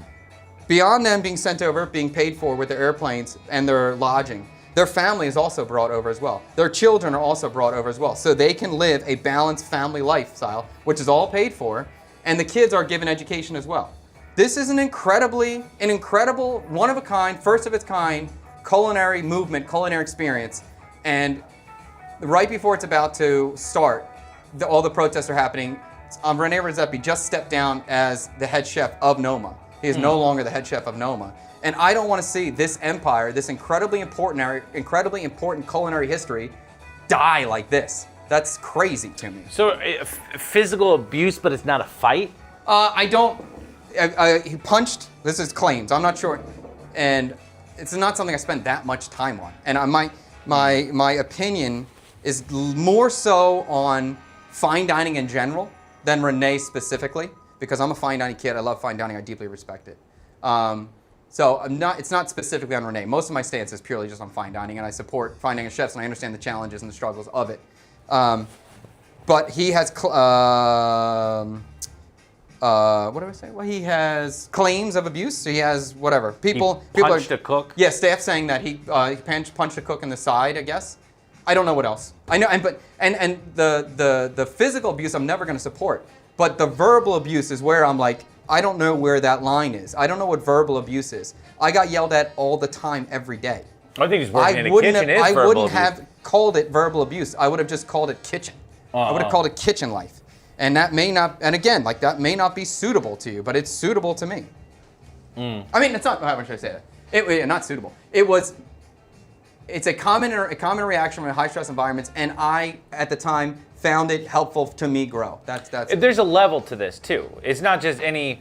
I don't expect to be verbally abused if I'm working in a kitchen for like an old folks home or something. Correct. Tang, I'm gonna pour the tomato sauce on here.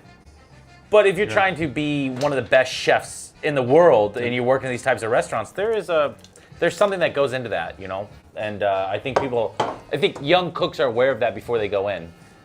Right. Do I want chef to punch me in the side? No, we're gonna fight if that happens. Right, you know? right. I heard a story about Danielle fighting with one of the saute cooks in Danielle's. I've been physically confronted, not by a chef, but by other cooks in the restaurant, because It's a freaking battle. It's literally a battle. You are like every night, you are on, there's a reason it's called the line. You're on the line. You're on this intense like battlefield every night. And it's not easy to keep your emotions in check. I guess the good place, where do you draw a line? Physical. Mental, So him punching a cook was probably overboarded, maybe. Yes. Maybe what's coming to him is appropriate? No, I don't think so. Oh, okay. I think if he's doing it right now, you can call the police. And then if you can shut him down in that way, that's fine. But it's not good to come back 10 years I think it's after. 10 years prior. I don't want the restaurant to die. I don't want Noma's legacy to disappear in this fashion because of things that happened 10 years ago. And we're looking at every single like big celebrity chef. Let's look in their kitchen to see what the reality is. Right. Like David Chang had the same energy going on. What's the guy's name from North? Hell's Kitchen? No, that's Gordon Ramsay. That's a whole different thing. Gordon Ramsay built his entire career on this. And then he was abused as well in Marco's kitchen. And I would say that Gordon would say the same thing, that at that age he needed it because he was a little asshole, just like I was when I was a kid who had no respect for authority. What was the one? Sean Brockman, yeah, the same. Like this is an incredibly common situation. So, but if we're gonna cancel Renee, and if that legacy is over, we better shut down Gordon. And we better be looking at almost every single fine dining chef in the world and be like, good, you're all out. It's just, it's... You know what was, maybe, I don't know if this has changed a little bit, but what was kind of pleasing for me to see is when I was coming here working in the afternoon, you were still doing the dinners at night. Yeah. And you had the young guys working for you. Yeah. The way that you kind of let them do their thing was, I'll tell you guys, this was not the Chad Kupinoff that I know. No. This is not how we grew up either in kitchens. He was just like, this guy's taking like 2 hours to peel shallots and garlic, and Chef's just like, all right, it takes him 2 hours to do it. I don't know, I kind of like that a little bit from you. You know what I mean? Well, but if I was 23 years old and I was working in a fine dining restaurant, this was at my studio, it's a different thing. If I was 23 and I was the chef at a new fine dining spot and my entire life was tied up into this and I'm financially destroyed if this place closes, I would have been screaming. I would have been screaming at people. That I guarantee, no, I don't want to guarantee, but I could envision a reality of a night that was going disastrously wrong and this cook keeps messing up and then maybe send some dish out to a food reviewer that was rad and I just lose my cool, freak out and just blow up. I mean, that's where that kind of situation can occur. And I understand that happening. Do I have that energy now? No. I'm freaking 40 years old. I'm chill. I don't really care. And I don't have a restaurant. My whole life is dedicated to it. So I love the art of fine dining. I love fine dining deeply, deeply, deeply. And most people have no idea about it and they don't understand it. And even if, I saw somebody say something like, why am I taking the side of the owner and not the worker? I'm not taking the side of the owner or the worker. I can imagine it from both perspectives, but I don't like the idea that like workers could never see themselves as an owner. They can't put themselves in the position of being an owner. I want you to be able to envision yourself being an owner at some point, or being the chef at some point, or being the one in charge. Like, don't just have the mindset that you can't do that. That's never in your reality, never in your life. And when you think about it, if you put all your money into something and someone keeps messing up, you're going to get angry. And if you've been working for 7 days straight, 14 hours every single day, it gets hard to control yourself. It gets hard to control emotions. Yeah. So again, you met Twee at Sue, right? Yeah. Were you a bartender or a waitress at Sue? She was a waitress. Was it an abusive, I don't mean to I'm not trying to put that restaurant on. I'm just saying maybe in the hospitality, you didn't grow up wanting to be a chef or wanting to be a waitress or anything like that. Did you find that environment like abusive at all there? Like too much pressure or people yelling at you or treating you badly? When I worked there, my boss is very, very tough. Don't tie that up there. He's a Viet Kieu and he's grow up. I think he born in Australia, and I'm scared about of him. I'm so every time I see him and he just need to staring at you, and then you just I better move my ass and just try and find something to work, because he did not like to see you just standing there, and So that just sounds, to me, hearing that, just sounds like normal restaurant environment, which is just like that, right? Yeah. Was Sue a particularly like harsh place or anything? Yeah, Chad? Sue is Sue? kind of like No, I wouldn't say it was harsh. I came from millennia to Sue, so no, it Yeah. wasn't harsh. Yeah. Millennia was harsh. Yeah, Millennia was a difficult kitchen. Yes, yeah. To me, Sue is pretty like a good fine dining at my age at that time, like probably like 15 years ago or maybe 17 years ago. And I dreamed into working at that restaurant and I got it. And then so I just have to try my best every single day. You know, Yes. I think that's exactly how most people feel when they Yes. get the jobs at these restaurants. I dreamed of working there, Yes. and once I got there, then I came in and I had to get my butt kicked every Yes. day, and I worked as hard as I could.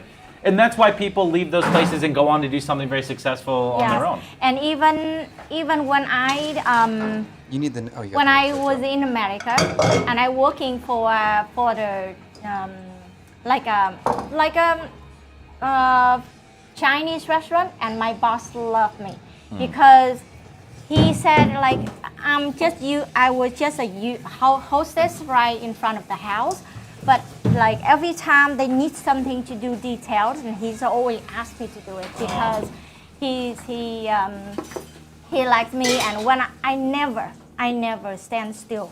I always looking for something to do and cleaning the sections, and then I always just like looking at a menu and trying to learn a menu. Okay, So I here's think, Lynn yes. Sanity. My family ran a small Vietnamese restaurant growing up. I learned a lot, but I fought a lot with my mom, who was the chef. Yeah. It was so stressful in the kitchen. Yes. Yeah. My family culture has crosstalk, where more than one person can be talking at the same time. It's a cultural thing. I see kitchen directness to be a cultural thing too. This isn't time to be polite. Correct. It's not. The politeness is not going to happen in a kitchen ever. Yeah. Ever. Is something on fire? Be direct. Damn, AI chef's going to be taken over and all the upcoming chefs will have to sleep pods. Okay.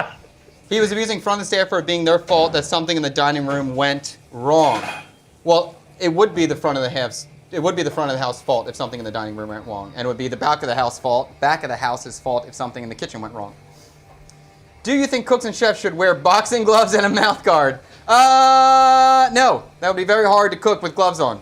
Although that would be a funny challenge for 10 minutes if Chad had to wear boxing gloves. Runner6771, great idea. People still talking about his Renee take. Everyone has their own opinion. Yeah, and I'm happy to talk about it because it's a. I would like nuance is important, and I'm happy to clarify positions. Being in the industry, you should know it's a team effort, and one guy running the whole thing. Whole thing is, wait, what? Being in the industry, you should know it's a team effort. Yes, it's a team effort, and one guy running the whole thing is an abusive restaurant. One guy running the whole thing is the leader. That's exactly how every kitchen works. There is a head, the chef, the executive chef. He is the leader, the one on the top who dictates to the levels below him because we work in a military operation. That's how fine dining kitchens work. There's always a leader. Whole thing, it's an abusive restaurant. Okay. I get stressful, one night freaks out, but this is going on for years. I have a thing for you, Curia. Every single night in a restaurant is stressful. Every single night is stressful. There's no one night that's not stressful. It's always stressful. Every night. Is the emotional intensity you're speaking of that kitchens have applied globally, or is it mostly fine dining, Euro-focused, American, etc.? Globally. And the higher the kitchen, the more upscale the kitchen, the more intense, the more, I don't want to say aggressive, but the more intensity there is. But then you can also just have like the angry auntie down the street who's making pho, who's just an angry woman, and she's intense. That happens too. But at a fine dining level, it has to be because the intensity is so high. Honey, I think, like everybody should go to the Huỳnh Hoa bánh mì. Go to Banh Mi Huỳnh Hoa? Oh Yeah. my gosh, that lady is fire. She just like yelling the staff all the time. Yeah, and Like, there's restaurants here that are she's famous for having an screaming. angry Yes. vendor. Yes. Yeah. Yes. She's like, even as a customer, when I was there, I just have to stay away from her because I don't want she yelling at me. Yeah. Just like standing right next to her stall. Yeah. Most restaurants are. Every high-end restaurant I've ever worked at is like that. Yep. Oh, I know, but if a chef hit a host, that would not be allowed. I agree with you. Yeah. Not good. If a chef hit a host, the girl should call, or the host, female or male, should call the police if they want to call the police. You could have other staff call the police. Like, there's that. I've already expressed it. If you can leave, you can call the police. You can collect unemployment. There's many ways to go about it. And everyone on the team must have saw it too. So anyone else could have called the police. They could have quit. You could have had a walkout. You could have done something. You can win a lawsuit. You can win a lawsuit. And the idea that somebody said, oh, you don't know how it's hard, like so not easy to quit or something. If you're working at Noma, it's because you want to work at Noma.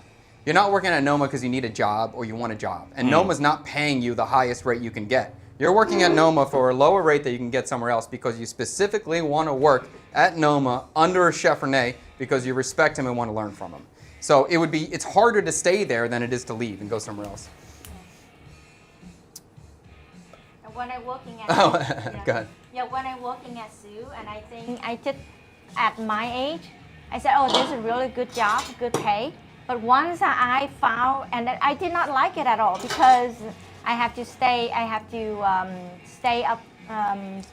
up late and go home very late, and the owner is not nice.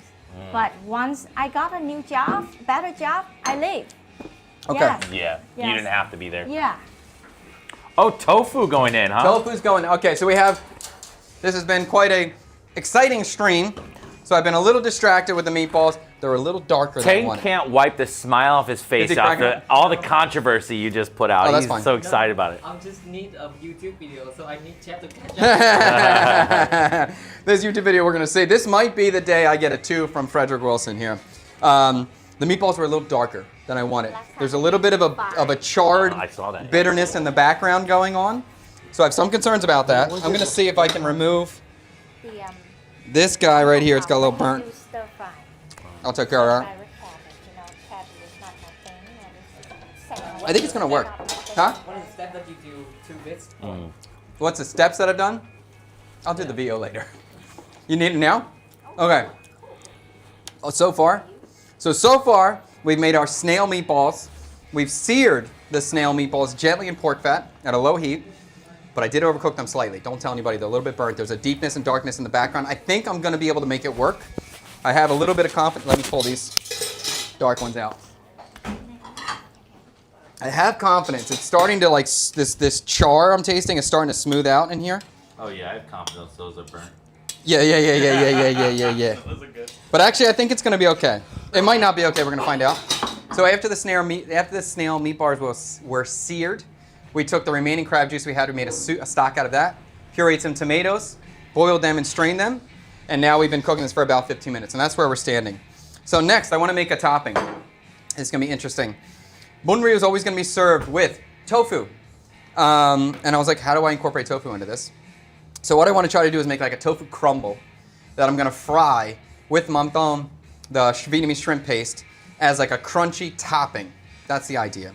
Because mamtom would be a typical thing that's always going to be served on the table for bunryu, and a lot of people would say it is a defining flavor characteristic of the dish. You need it. Do you eat bunryu with mamtom? No. Do you eat bunryu with mamtom? Do you put mamtom on top of the bunryu? Yes. And my wife as well, and there's very few Viets who would eat it without it. So I want to include that in some way. So what I'm going to do is kind of crumble the tofu. I have this just in my hand tang. I'm going to let you get a good shot over here. All right. So I'm going to squeeze this out.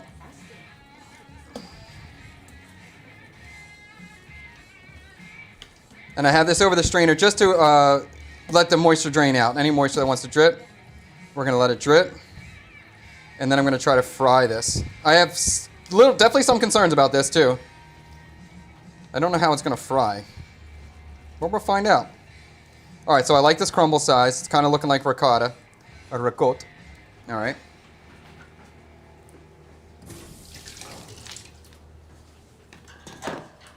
Some people, they smash the tofu and they fry it. They smash the tofu. Yeah. Really fast. I'm not worried about the frying of the tofu part. I'm worried about implementing the mamtom into it and frying. That's what I'm worried about, because I'm going to be adding something with moisture into the pan, so I have some concerns. I'm also worried about having a dirty pan that I'm grabbing. I don't love that idea, young man.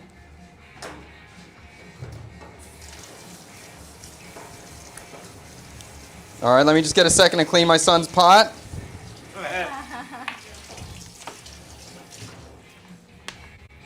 At least he's not interrupting today. That's good.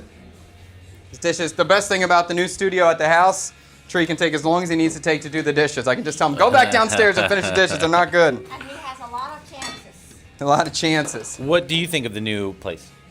Oh, I love it. My wife is ecstatic. love it? She's super Oh. pumped. Yeah. Yes, but I don't. Yeah, I'm already thought about how I set up the house and all the kind of stuff. Yeah, we'll see. Does it seem modern enough with Okay. like air conditioning around the house and things like that for you guys to keep comfortable? Yeah, she told. Yeah, the layout's good. Oh, okay. Yes, she just last night and the day before I think we stopped by and it's newer than what we remember. Oh. Yes. Yeah. And, All right, I'm gonna go pork fat in the pan. Yeah, and what else? She said we have elevator. A lot of pork fat. I want to. I want to have You too have much an fat. elevator. Yeah, we have an elevator. Copycats, Yeah, huh? yeah. We're trying And to live then your life. She said it's like 9 rooms and she put 9 air conditioners in there. Oh, wow, okay. Yep. Brigade So- System says, yes, chef, and get your shit, or SHIT done.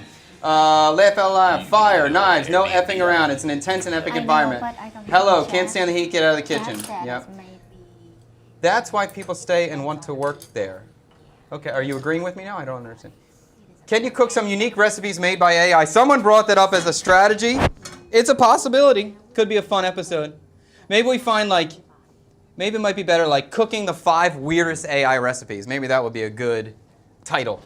All I care about is YouTube titles now. I'm a full-on YouTube whore at this moment. So if the title's not good, I'm not making the video. But there is a level of that being appropriate at any fine dining or whatever place. Well, Kyria, if you are welcome, you're welcome to make the list and make the line and then try to get all the chefs in the world to agree on what's appropriate and not appropriate. I would think that the entire culture and history is a whole different animal entirely. Did you hear Godzilla is coming out? What? Godzilla's coming? My son is going to be so excited. Liam is, what's wrong? Is that a bad thing? Godzilla, if Godzilla's really coming, no, it's a terrible thing. That would not be good. It would not be good. But, you know, he's cool though. How about Avatar? I think the new Avatar is coming in this December. No, I already? think we're talking about literally Godzilla coming. Not. real Yes. Godzilla. Pacific Rim going Wow. on. All right, tofu's going in the pan. It's gonna be hot. Oh, that's cool. Oh, like that. Yes. I see. Yes. Okay. Liam loves Godzilla. He does love Godzilla. I know, that's what I'm saying. My son will be very happy. So the idea here is I'm gonna try to fry this tofu about 50% of the way. And at that point, then I'm gonna add the mamtom and sugar to try to get like a glazy mamtom coating. And then this is gonna be like a crumble on the top of the spaghetti. So kind of a crispy, almost fried garlic looking thing that will give those Very cool, mamtom yes. elements. That's the idea. We'll see what happens. Just fake news? Is that fake news about Godzilla coming? Because that would be very upsetting. You just got me so excited. I've seen Wide Mayor Richard and Dona Paladin. Okay. Have you had Ditkan before? Or I think you mean Ditkan. Ditkan before. If you did you enjoy it? Yes, I like it. I like it. And we'll definitely be doing a YouTube video YouTube video soon. Because Gemini, my sweet, sweet Gemini, told me to make a YouTube video only eating extreme food for 24 hours. So I'm going to take my kids to eat hopitlong, the fertilized duck egg, ditkan, the blood soup, and bundao mamtom, the fermented fried tofu dipped in fermented shrimp paste. Because that's going to be extreme food, but my kids eat that normal, totally normal. Ooh. Your wife just wants the green card. Well, she already got it, so congratulations, honey, you did it. They said your wife just wants a green card. Yeah. She's been sticking around for a long time. She's- for that green card. She's been working hard. But, she has her citizenship, Yeah, she's right? a citizen. Yeah. Yes. I had it many years ago. Yeah. Yep. You're not reading anything. I am reading anything. Oh, but you're a troll and I'm not reading anything. What are you talking about? He's out. Oh, he's out? No, you Banned can him. stay in. Oh, okay. Tang made the call. Oh, Tang took him Hey. out. Have not seen you in a long time. Camila, I'm glad you are here, seeing us around. Exactly. You never know. Godzilla could be chill. Might be chill. He just Doubt might, it. he might step on you, though. There could be some... And Liam will climb on his back. Oh, yeah. Yeah. For a ride.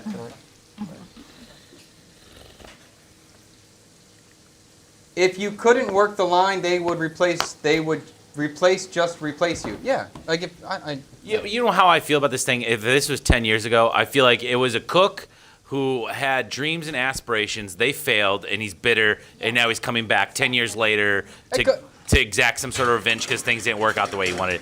I don't know, but that's just how I would think of something being 10 years. 10 years is a long time for you to come back and be like, oh, he punched me one time. Well, why didn't you sort that out when that happened, right then and there? Chad, nice to see your wife tonight. What a sweet lady. Have a fabulous day night, everyone. Yes, she's the sweetest. Will you say Renee is wrong for repeatedly striking his employees? Yes. Yeah. Chad, I've been watching you for years. I really enjoy your content. Hope your family's doing well. We are doing well. Thank you so much. We are, honestly, like, my parents have been here. We've been having, like, the best time with my parents. And my wife and I are, like, in bed looking at each other and feel like every day's great. We're just having such a good time. It's been, we're very lucky right now. This is a good time period for us. Okay, there's more Godzilla talking going on in here.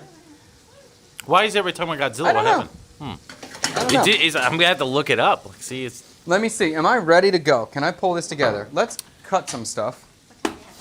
I think I'm going to be heading out here shortly. Bummer. Okay. It's all right. Okay. Oh, how about your low score? You're going to have to do it for me. Let me see. I trust your wife to give. If your wife gave you a 5 on something, I think I'm going to have to believe her on it. Can I do this quickly? I trust your wife's score on a lot of stuff. Let me try to pull this together. Very similar palette. Yeah. And we don't take no shit from chefs. I'm also very nervous about the meatball already, okay? I got very distracted in there, and there's a little bit of there's a darker flavor than I was expecting. Really? Yes. And so, what happened there? It just got it just burnt.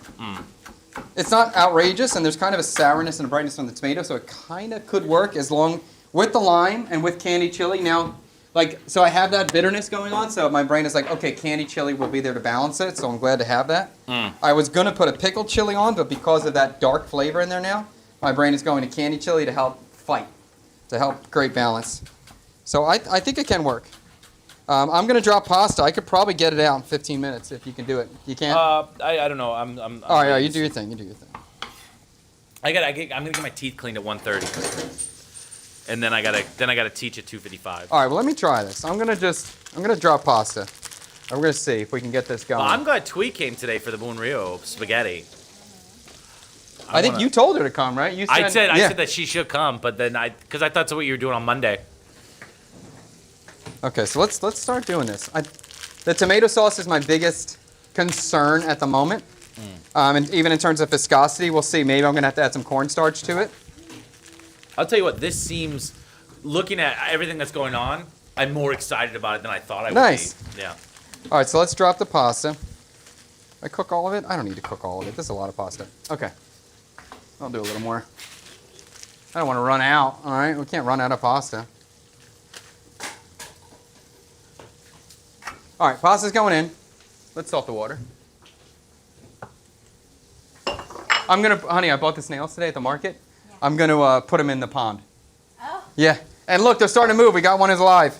He's coming out. Do you need to put water or anything on him now to keep him alive? No, I don't think so. Maybe a splash. Trey, this morning we went downstairs to have some wonton. Yeah. And then we trying to find some bugs for your lizard. Bugs for the lizard? Yeah, but no, unfortunately. That might be my favorite go-to breakfast in Vietnam is the breakfast wonton. Yeah. Like just like the Pasta's down. plain broth. His dad been here a whole month, but he never had a real wonton for the breakfast. So today. That was gonna be your episode. Was cooking wonton. I know it's too busy. We were so busy. Your parents are gone now. They're leaving tonight at 8. Tonight at 8. Oh, okay. Yes. Tonight at 8. And they are, I think now, like a little upset to be leaving now. They're not ready to leave today. Your dad said something that caught me a little bit because you say one thing. Yeah. And then when I hear your dad talk or something, I hear a different thing. Yeah. And he said something about the VPW event. Yeah. And he said, it almost made you forget you're in Vietnam. Yes. And I go, oh, so this is a thing that's going on for him the whole Yes. time he's here. I'm in Vietnam, I'm in Vietnam, I'm in Vietnam. Yeah. Or maybe he just meant that it's just so different that... Because he has a certain thought of Vietnam to him. And he doesn't see the metropolitan Ho Chi Minh City, Saigon, epic city Yes, as Vietnam. You know, it's a very closed-minded, honestly, very ignorant thought process. But that's just him. Yeah. But so when he's here, he expects to eat street food. He expects to have a little bit of a rough side. but then we're going out to eat steak frites. that We're going was- out to the most beautiful pool in the world. We're going to the wrestling events, and he's just shocked that Vietnam is at this point. And you could also give some leeway or understanding that he's been here for decades. Right. Back and forth. So he saw it 10 years ago. And Vietnam was a different place 10 years ago, too. Yeah. Even more than 15 10. years ago, 15 almost. years ago. Yes, more than 15 10. years, Yeah. Yeah, actually, way more than I 10. think it's even 18 years ago. Yeah. Was their first trip here? Yeah. Yeah. Yeah. So he's seen a lot of it. And he's not here like I am all the time witnessing the changes. He kind of checks out and then comes back a year later and is like, whoa, this is new. Like, wow, what has happened in the last couple of years? So I think he really sees this big drastic change all the time. This is an entirely different place now in terms of like Western being comfortable. Yes, Like the yes. things that you can do, the things that you can get. Yes. Man, it is very, very different. Yeah, And and your all- dad's experienced all that all the way through. Yeah, and yeah, just the comfort and the efficiency of living here too is amazing. Like the idea that we now have delivery services that wasn't here before. I remember when there was no Grab. There was no, that's like an Uber here. There was no Grab, there was no Uber, there was no food delivery. Yes. There was no online shopping. If you needed something, you literally drove an hour and a half to that street that sold ladders. You got a ladder there. You didn't order it Yeah. online. That's why, So like, it's gone through a lot of changes in the last couple of years. Yeah, that's why like when Chad told us to come back to Vietnam, and I was very concerned because I just afraid that there's no place for the kids at all. But when I got here, and I was just like so happy they have everything for the kids. Yes, like before there no stroller. Yes, no strollers, and then there's no front packs for babies. Yes. And then they have everything. They have a pushing bike, and they have pushing cart, even the balance bike. Before we did not have the balance bike. Yeah, so they have everything. You know, I was feeling trapped here, right? Yes. Yeah, that's a feeling I've been having. But after we got her visa, I'm now having this new feeling where I'm seeing things that are a little bit different. Yeah. We were in that mall in District 8. Yeah. And you're going, have you been to that mall yet? The new mall? The Mega Mall, what is that? Is it a mega mall? It's got the Aeon inside of it. Is that a P? And they I have, think so. Yes. Yeah. Okay. We've It's been on there. Hawaiian. I don't. Near Pham remember. Home? Yes, I think Yeah. so. Yes. So, yeah, we went to that mall. It's just amazing. It is an amazing mall. I mean, it's definitely going to blow any malls in my hometown out of the water for Yeah. sure. And there's so much stuff that we can get now. It's just, it's a completely different thing. Yeah. So there was some of that was bleeding through, and I was like, man, this is a pretty cool place to be a lot of the time. I'm glad you can appreciate how awesome it is now. You know, I understood the perspective too before I got it. You know, like the playground in America, outdoor playground, you cannot beat that. But and the indoor in Vietnam, very very cool, and then it's very affordable. I remember the indoor playground in America is really cool one, and I think But very expensive. very expensive. And then you have to buy food there. Like a Discovery Zone or a Chuck E. Cheese? You know, like a Blippi. You watch Blippi? Okay, I'm gonna go. Okay, All go right, ahead. let me just move forward. Sorry. No, you're doing great. No, I'm just kidding. And I'll talk as much as you want. I'll shut you down when I want to. Yeah. Cornstarch is in the bowl. I'm gonna thicken up my sauce with the cornstarch because I need to. I need thickness to it. And we are very close to putting this together. At the very least, I'm gonna get Freddie a bite of this without spaghetti. That's gonna happen. Fred, give me when you're 3 minutes out, when you're running. Don't rush it. Don't rush. Well, I can get you the meatball, not the spaghetti. At the minimum. Just so you can get your 2 in. I want you to have the chance to put your 2. I might just cancel this. I might just cancel the teeth clean thing right I don't want you to do that. It's not about what you're doing. Okay, cornstarch is going in. And I just want to add a little bit of thickness. I'm not looking for quite tomato sauce vibes. Just some viscosity. I'm probably going to do a little bit more. And I got the tofu going. All right, I'm going to turn the tofu down because it's close. I'm sorry, there's a lot of things happening at one time right now. And I got the pasta going on too. Okay, I think I'm going to put the cornstarch to the side for now. I think this texture is going to be nice. Let me just give it a little swirl. I'm cautious about moving the meatballs around because they're soft. So I really don't want to break them. But I think this is starting to look cool to me. Still slightly concerned about the flavor, but I like the look at least right now. Okay, tofu looks very close to being done. I'm gonna add sugar to it right now. So we're gonna try to get that sort of candy coating on this. That's gonna help create a shell on the tofu. And it's also gonna help the mam tom kind of stick to it. So now this is the mam tom. This is a shrimp paste. Very common ingredient here. Very potent. And I'm gonna be somewhat aggressive on this because this is gonna be sort of a condiment that you can add at will if you need more or not. All right, so let's get this back on the stove and we'll keep frying this out. Woo, it's fragrant. Freddie just left to take a phone call, and when he walks back in that door, he's gonna say something. This is quite fragrant now. And I want to kind of keep frying this so that the moisture from the mam tom reduces and it starts sticking to the tofu. And we get it coated. Here he's going to say something. Watch. I'm going to stay shut. Oh, heard that. Fantastic. Hey, Dad, you were right. He did say. Hold on. Ooh, Chad, Fred, you smell. Oh, God, yeah. There it is. Did you mix it in tofu? I mixed it in tofu. Oh, yeah. So you can add it at will. Ugh. Honey, question from Sammy. Mama Kubanov, what dish do you miss the most from the States? I told her. Him already. You answered in the chat? Yeah. Oh, you can answer out here.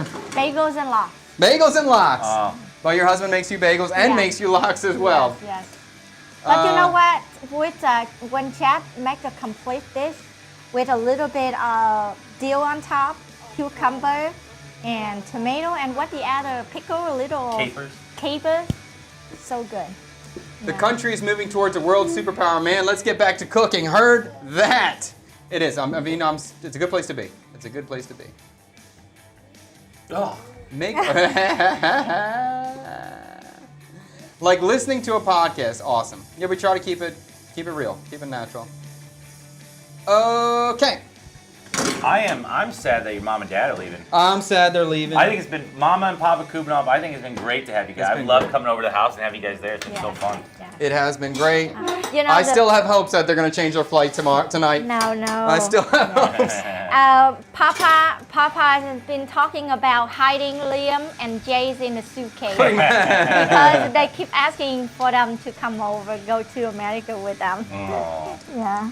Well, you guys don't have a trip in the books yet, right? No, I mean No. maybe this year for Christmas. We'll see. Yeah. We'll see. Judge, I'm excited about having kids now, but now we bought our plane tickets, and now I'm not as excited about having kids. 'Cause you if got we're that going extra back seat and going? forth. But this one is like only 10% of one of the, right? But I can't imagine you guys got to do Yep. 5 now. Do you know? How about moving this studio, moving a house, and opening a restaurant in the same building at the same time? I would- That amount of work is going to be. After I just love that it took them so long to get this studio to a point where it's comfortable and nice and working. And you're like, you know what?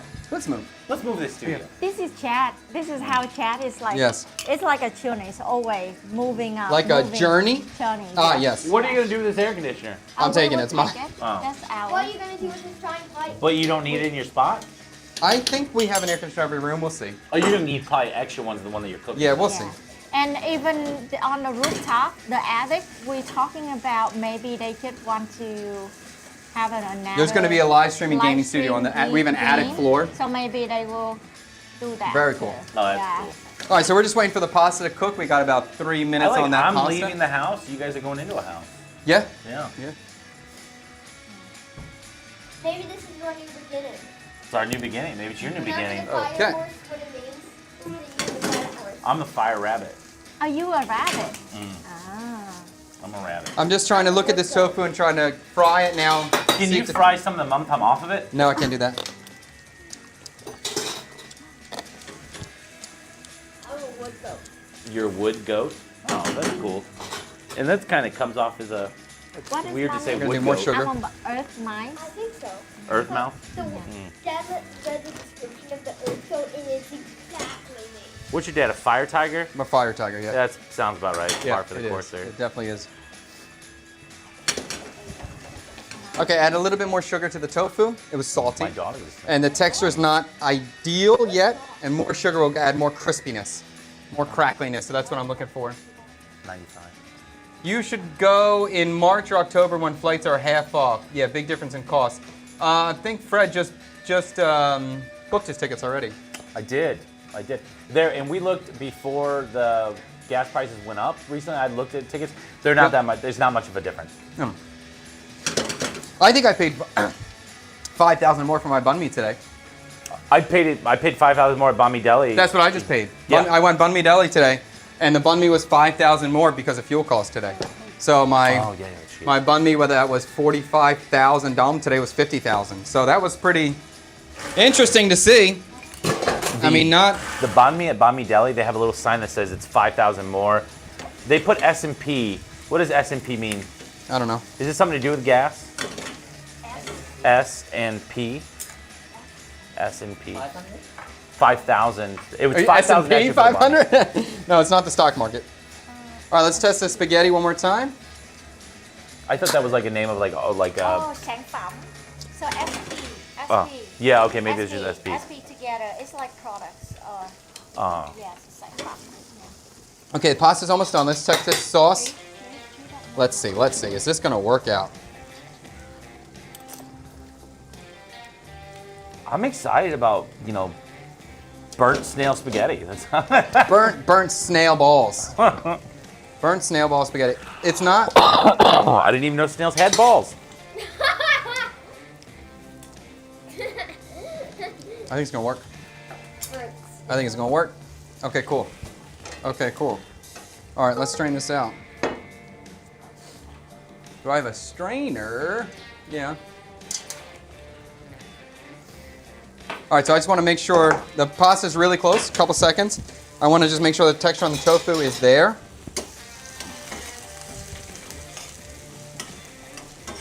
And this tofu is really going to be a flavor bomb.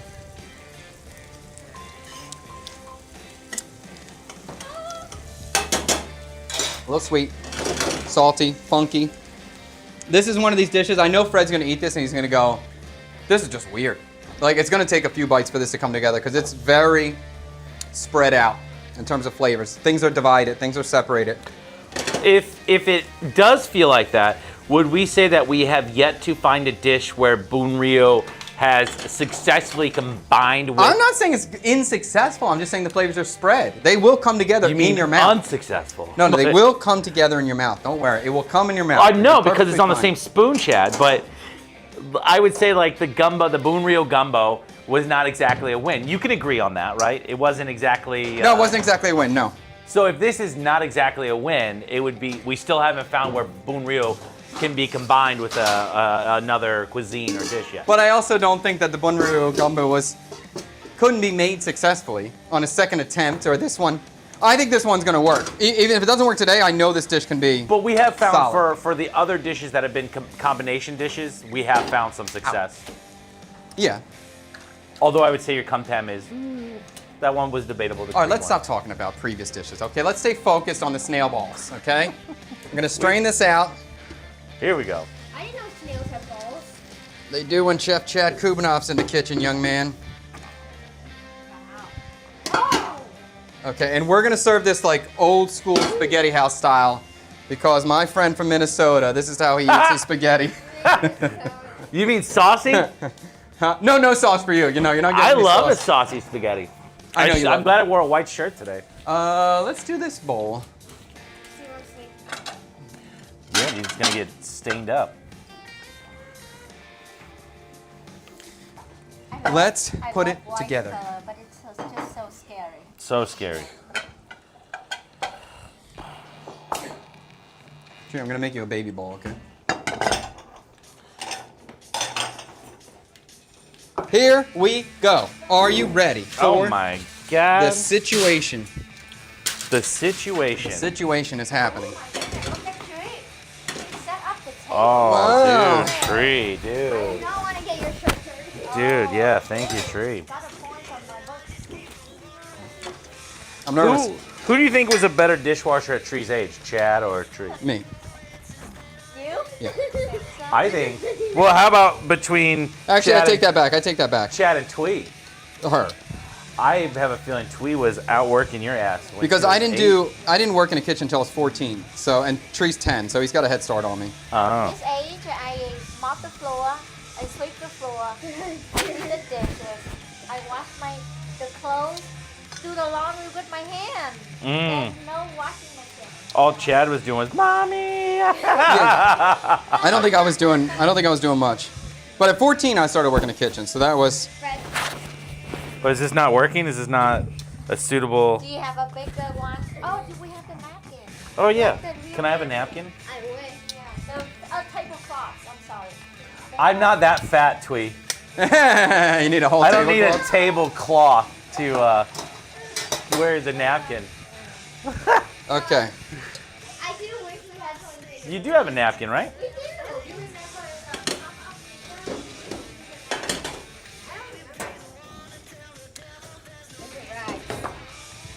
Rag, nap? No, that's a napkin, not a rag. You guys throw around the R word a little too much. Come on, that was rag is the R word he's talking about. Let's, easy. I'm already canceled. Look at that, that's beautiful now, yeah. Oh, I would have got you one, I didn't know you wanted. Ooh. What's that? Oh. I feel like we're back at the pop-up dinners, yeah, right? Hey, look. I'm a cowboy. Yeah, so we are plating up. Spaghetti is going down. Meatball right on top. We're just gonna do a single meatball to start. And we're saucing. The sauce is a little thin, but I did want it to be not too thick. Pasta house style. Yeah, and we're gonna keep it light. If they want another meatball, they can have another I meatball. should take off the pasta house when we're there, huh? Do you have the Waffle House in the? Oh yeah, yeah. Oh, should take her there. Yeah, that's right. Do you have Usually I only go to Waffle House at 2 a.m. when I'm drunk, but we'll have to do it for breakfast now, like the old people. Trish, And when I go to Waffle House, I really Little like bit of green onion. The ham, the ham, right, honey, the sausage one. Like a ham country ham, steak? country ham. Oh, country ham. They have a good steak there too. Okay, we're gonna do some purple perilla. And of course, like I was just thinking spaghetti meatballs basil. I was like, okay, Thai basil's perfect. And Thai basil is usually served with this, so that's great. The purple perilla is another common ingredient for this. Once again, it's gonna work.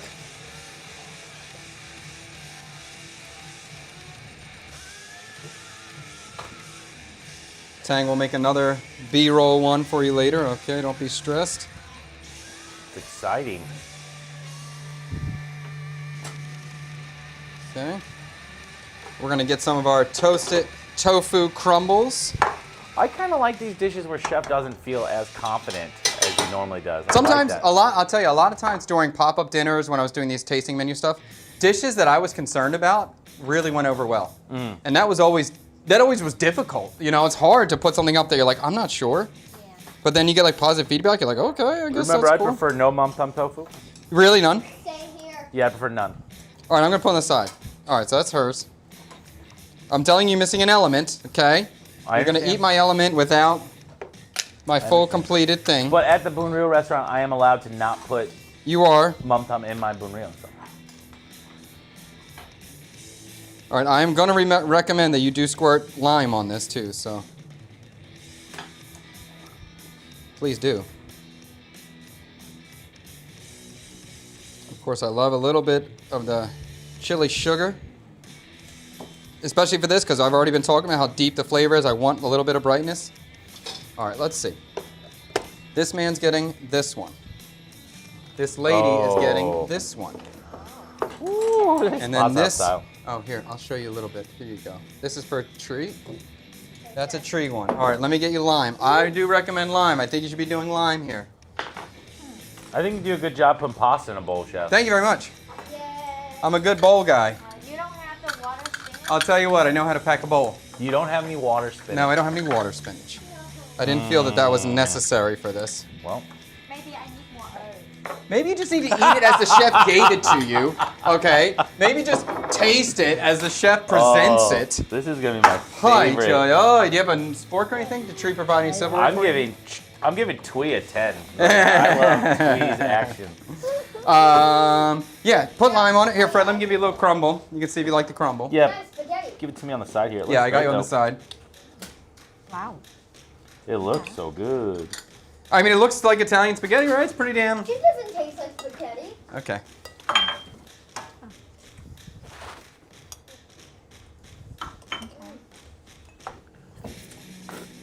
What do you think, Chad? Do you think they're going to like it? Can I have more? What would you like, the crumble? Yeah, I like that. Thank you. You can have more herbs too, honey. I'm just joking Yeah. with you. Oh. You can have whatever you want. You can have whatever. Tree is getting sharp. Don't encourage that young man. There you Yes, go. he's pretty sharp. There you go. Oh, no, I can't do it. I was going to put it in there. Does the white spatula Try burn or to release any separate. microplastics because it's being heated, so it doesn't release the microplastics? It's silicone. It's heat safe. As far as I understand, it's safe. I'm sure we're going to find out later that it killed us all and gave us all cancer, but as far as I understand. I'm sorry. Can I have some more earth, please? Yes.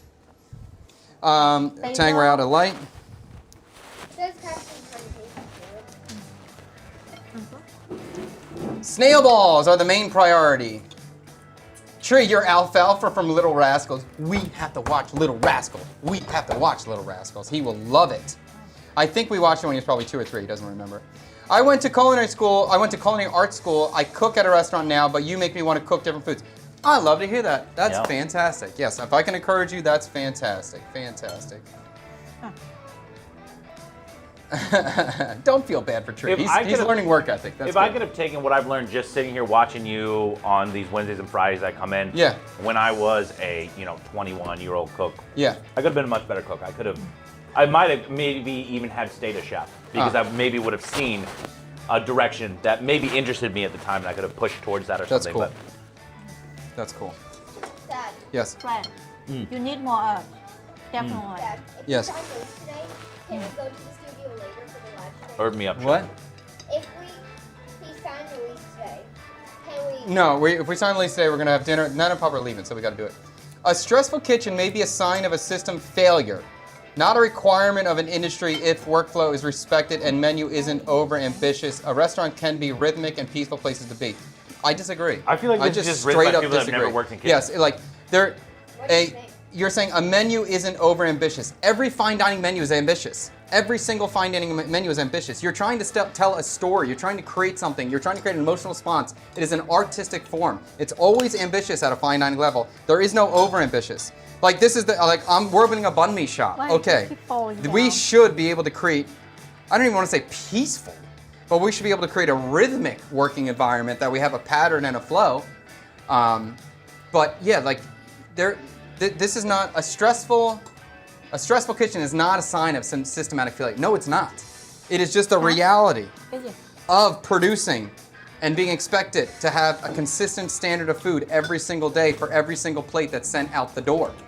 Like when you're sick, it doesn't matter if you're sick. You have to still produce at a certain level, and that's stressful regardless. And when somebody doesn't show up, which happens all the time, that's stressful. But you still have to produce at the same consistent level because the customer doesn't care if a person didn't show up. It is stressful. Parm, no parm, no parm. The idea is the mam thom is the funk MSG element that parm would create. So the crumbles of the tofu is the parm element. That's the thought process. No way this dish is a 2. We'll see. We'll see. I'm excited. Looks great, but can't get over the idea of a chewy snail. Sanctuary play. Have faith. Oh, the You snail saw in how here already? in the meatball. Oh, I see. You saw how finely I chopped that snail. It was so fine. The texture is That meatball is not chewy at all. highly soft. minimal. Yes. Why is it that my brain goes, this needs Parmesan on top? Because it looks like spaghetti. Because it looks like that's exactly the idea. Tough crowd. No, it's not a tough crowd. I understand people's reaction to my perspective because a video is short on a complex topic. And I looked forward to clarifying some things today. I still will clarify anything else that needs to be clarified. I'm giving that a 10 for presentation. And You taste. released a video about this thing? Yeah, I made a video about Renee a couple days ago. Oh, really? Yeah, so yeah, that's yeah. why this is going Oh on right yeah, now? yeah, huge feedback. Oh, so this is where these people have come in? Like the person that you kicked before, were they a chatter before? Andre was a chatter before, fan. He ate here before. Andre? Andre, but he's not happy now. Oh. And the other person, someone else. There seems to be 2 new people and 2 people I've seen before. Oh. Exactly, chef. I cook for my father. Then he does it. This needs salt. No, I spent hours cooking it. Yes. What? Can I have another bowl? Yeah, you can have another bowl. Oh, I forgot about it. All right. Yeah. Let me cook the other. I guess I got to cook more spaghetti. Oh, I still have spaghetti water. Great. I still have it hot. I'll tell you, it could be way better if I didn't put that much lime in it. Give me that bowl. I put way too much lime in that thing. That's okay. Fred is about to score it. Let's see what the man thinks. Trying to think of the words. I think it's very interesting because Bun Rio is one of those that leaves me like. Wait, maybe you can say what you want to say, but don't rate it. Let's have Tang taste before you rate. I won't rate it. Okay. Flavors there. I feel like there's a spicy flavor going on that I didn't really expect. Something going on there. The meatball's great, Chef. Meatball's like super soft. Maybe I even prefer a less soft meatball. Yeah, but I think it was really good. I think the flavor's really nice. I'd have to lean to Twee to say, when you bite into this, do you think Bun Rio? Because I don't know if I do or not. But then again, I don't go out and eat Bun Rio a lot. So I didn't bite into this and go, this tastes like Bun Rio. Did you put the tofu crumbles in? I ate quite a bit of the tofu crumbles. Okay. I don't know if she had any of those or not. I but had a lot. Oh, okay. So I did use some of those tofu crumbles. Yeah. So I don't walk away thinking Bun Rio. Okay, don't rate it yet. Let's get Tang and I are gonna taste this. We're gonna have, the chef taste it, so that matters. But then we will have, most importantly, the real Viet palate. Mr. Victory will put this in his lips and decide once and for all. You have two real Viet palates. I know. Oh, this is for the. Huh? No. It's for her too. I'm gonna get there. Well, you should definitely do your intro to be "Can I please my wife and our Vietnamese friend" or something at the beginning, like. Will my snail balls please my wife? Yeah. Oh, your hands are so feminine. I love it on my back. That's great. Dad, when you said the intro, I left part of the snot in my mouth. So you got some snot out of your nose there? Some snot went into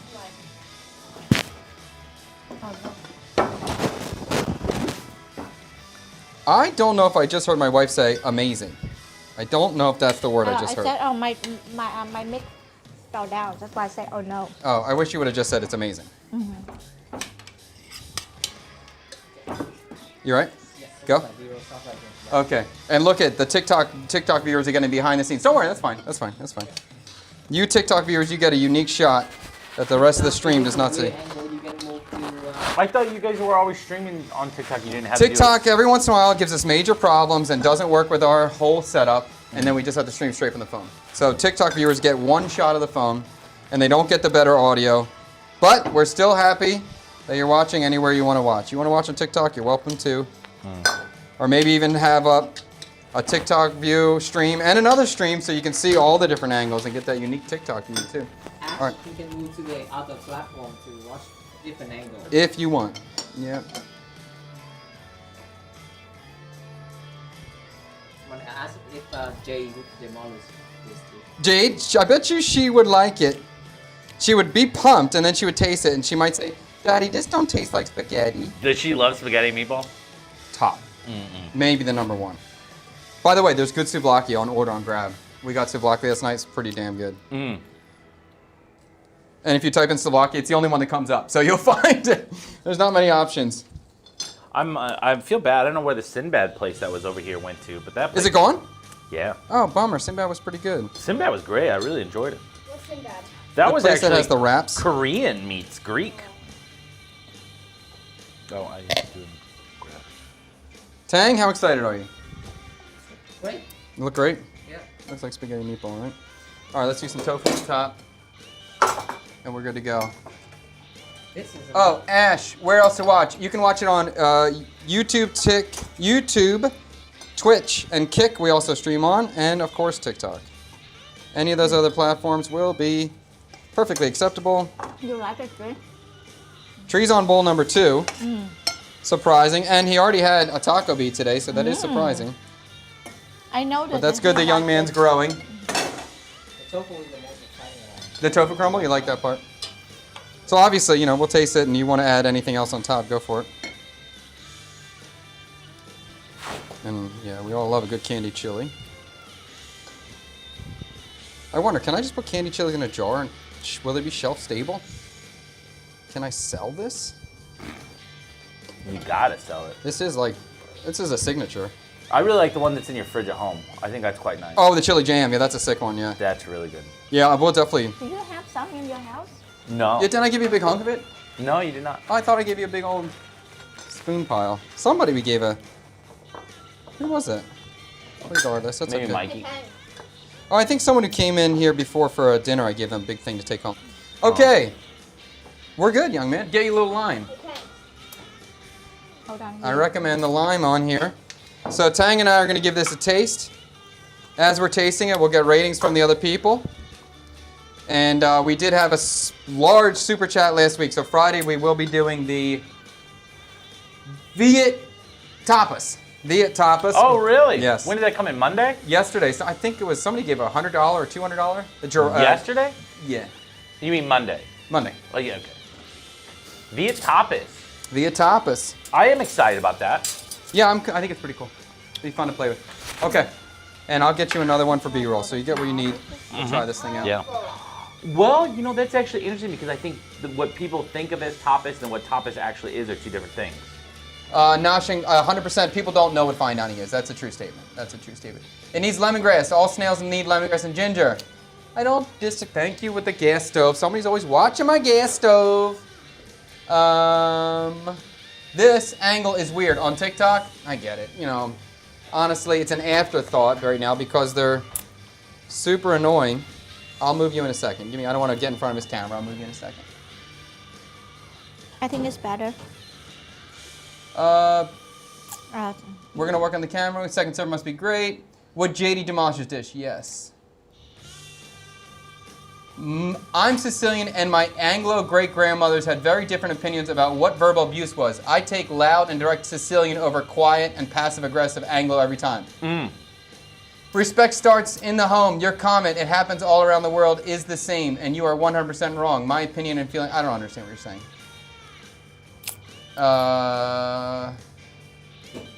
Some of the most savage people are quiet and polite. That's true. What camera are you using? We're using a lot of cameras, my friend. Tang shoots, the cameras that he's physically controlling are going to be Sony's. Different brand, different styles of Sony's. We also work with OBSBot when you're shooting the shot of the guests. That's going to be an OBSBot tail air. Then we got a OBSBot tail 2 over there. We got some sort of cheap PTZ camera up top that gives us a wide. What else we got in here? We got a Pocket 3 that we use sometimes for different angles. I think that's it right now. One? Yeah, these two, but that's your two main. So that's 1, 2, 3, 4, 5, 6, 7. 7 cameras currently. And the new setup will be even more. Yeah. Yes. This one?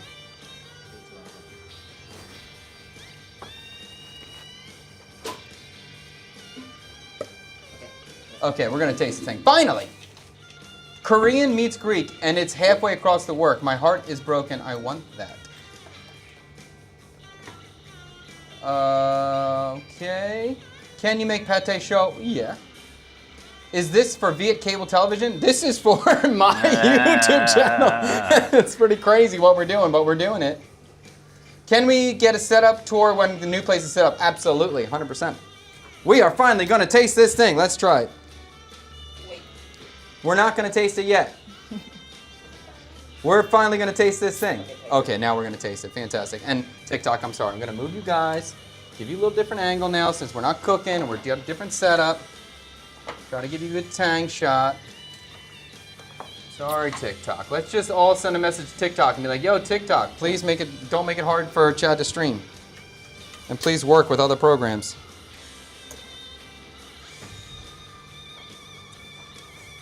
Oh, I need lime.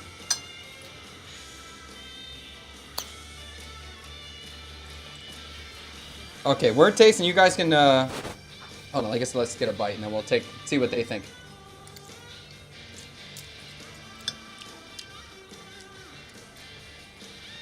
Chad's got a little smirky smirk.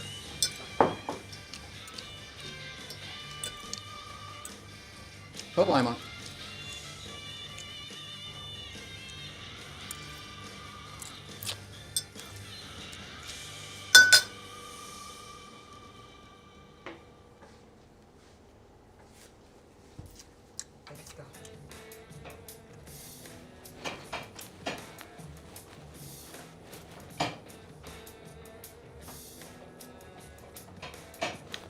Where was the crab paste in there? And the meatball. And the leftover crab paste was cooked with tomatoes and added to the sauce. I think the crab and the snail already in the meatball. Do you have any pork paste or no? Pork paste or minced Mop? pork? Yeah, or even just a minced pork. The meatball is minced pork. Oh. Mixed with snail Yeah. Oh, and okay. crab. And the crab juice, the crab Okay. paste. Huh? How do you feel about the dish? All right. We will get a shot of Tang biting, Yeah. and then we will cut over to the guests and see what they think. Yeah, Tang. See if this is a banger. Take a big bite. All right, Frederick Wilson. Me first? Okay. Yes, sir. I'm gonna give you 8, chef. Whoa! I'm gonna give you 8. Wow! I don't think it's spaghetti meatballs, and I don't think it's bun rio. I think it's something that you created. Would I say that you successfully combined bun rio with, like you met it like a buncha, like the buncha galbi, or the other one that we mixed with the pho. Though even the pho dumpling was still kind of a.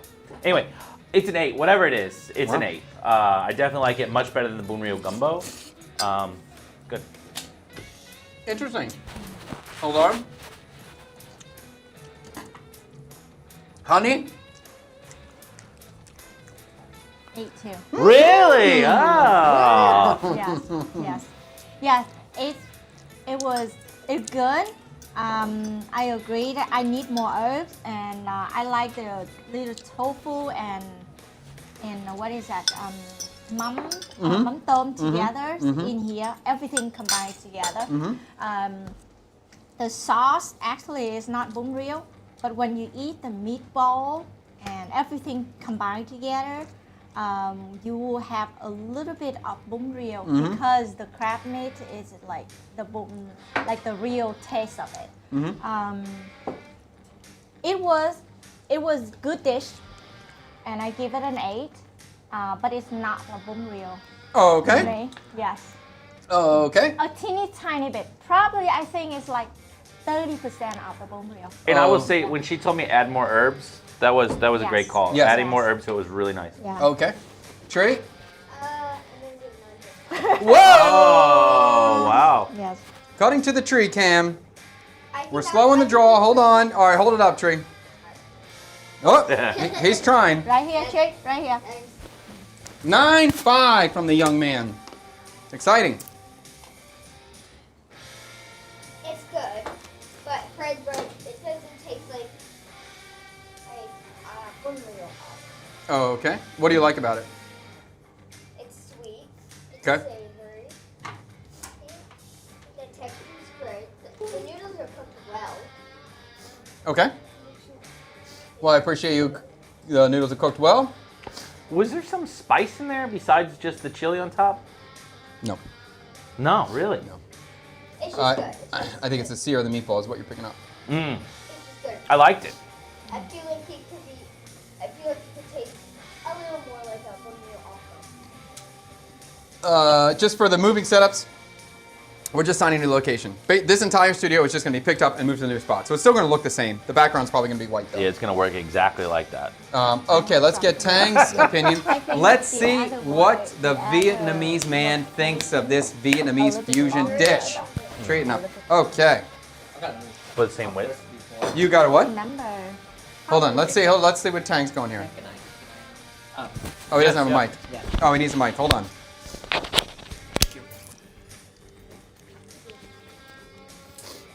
Let's see. Let's see. Hold on. Let me get my drink before I need a drink.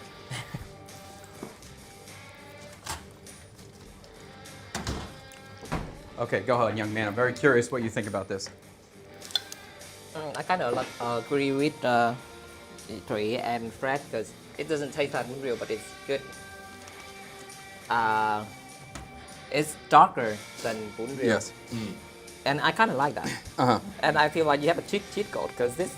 Cheat Chili- code? Chili. Yeah. It's all you're using the cheat code, and I like that.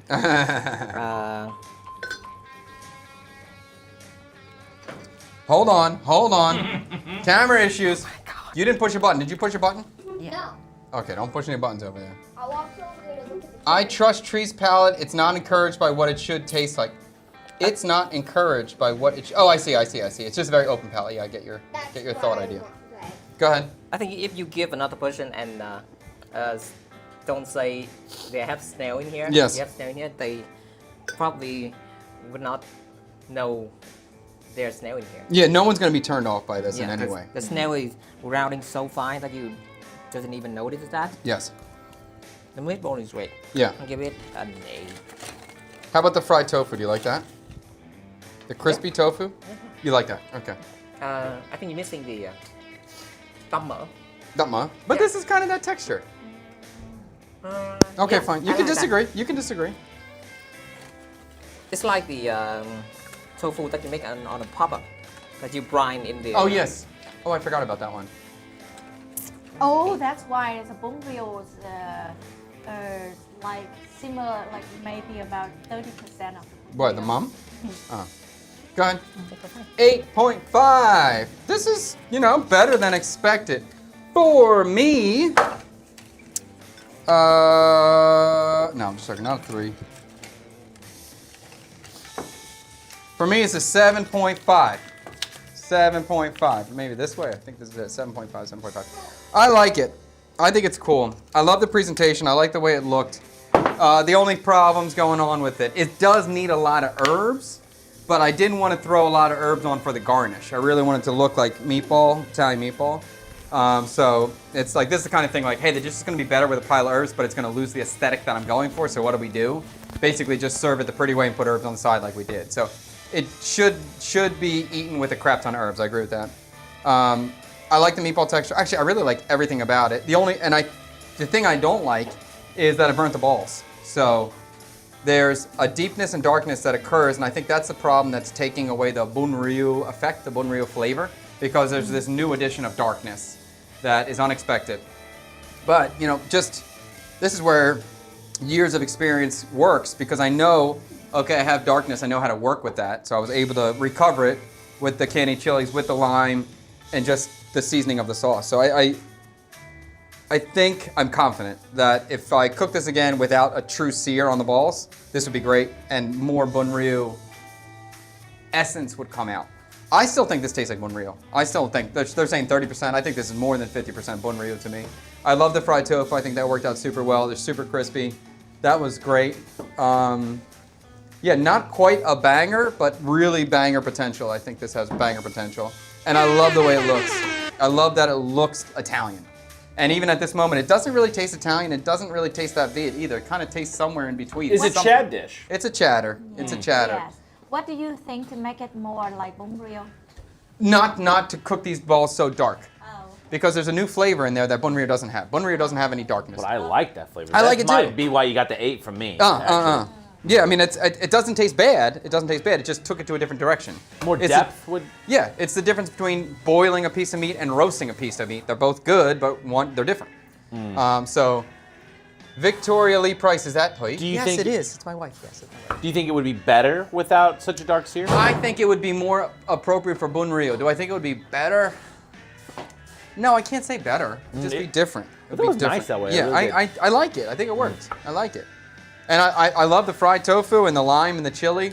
When you eat this and you see it, you don't expect it to be bright and light and poppy, and it is. It's So bright. we were talking about dishes that have been successfully united or mixed with a different cuisine.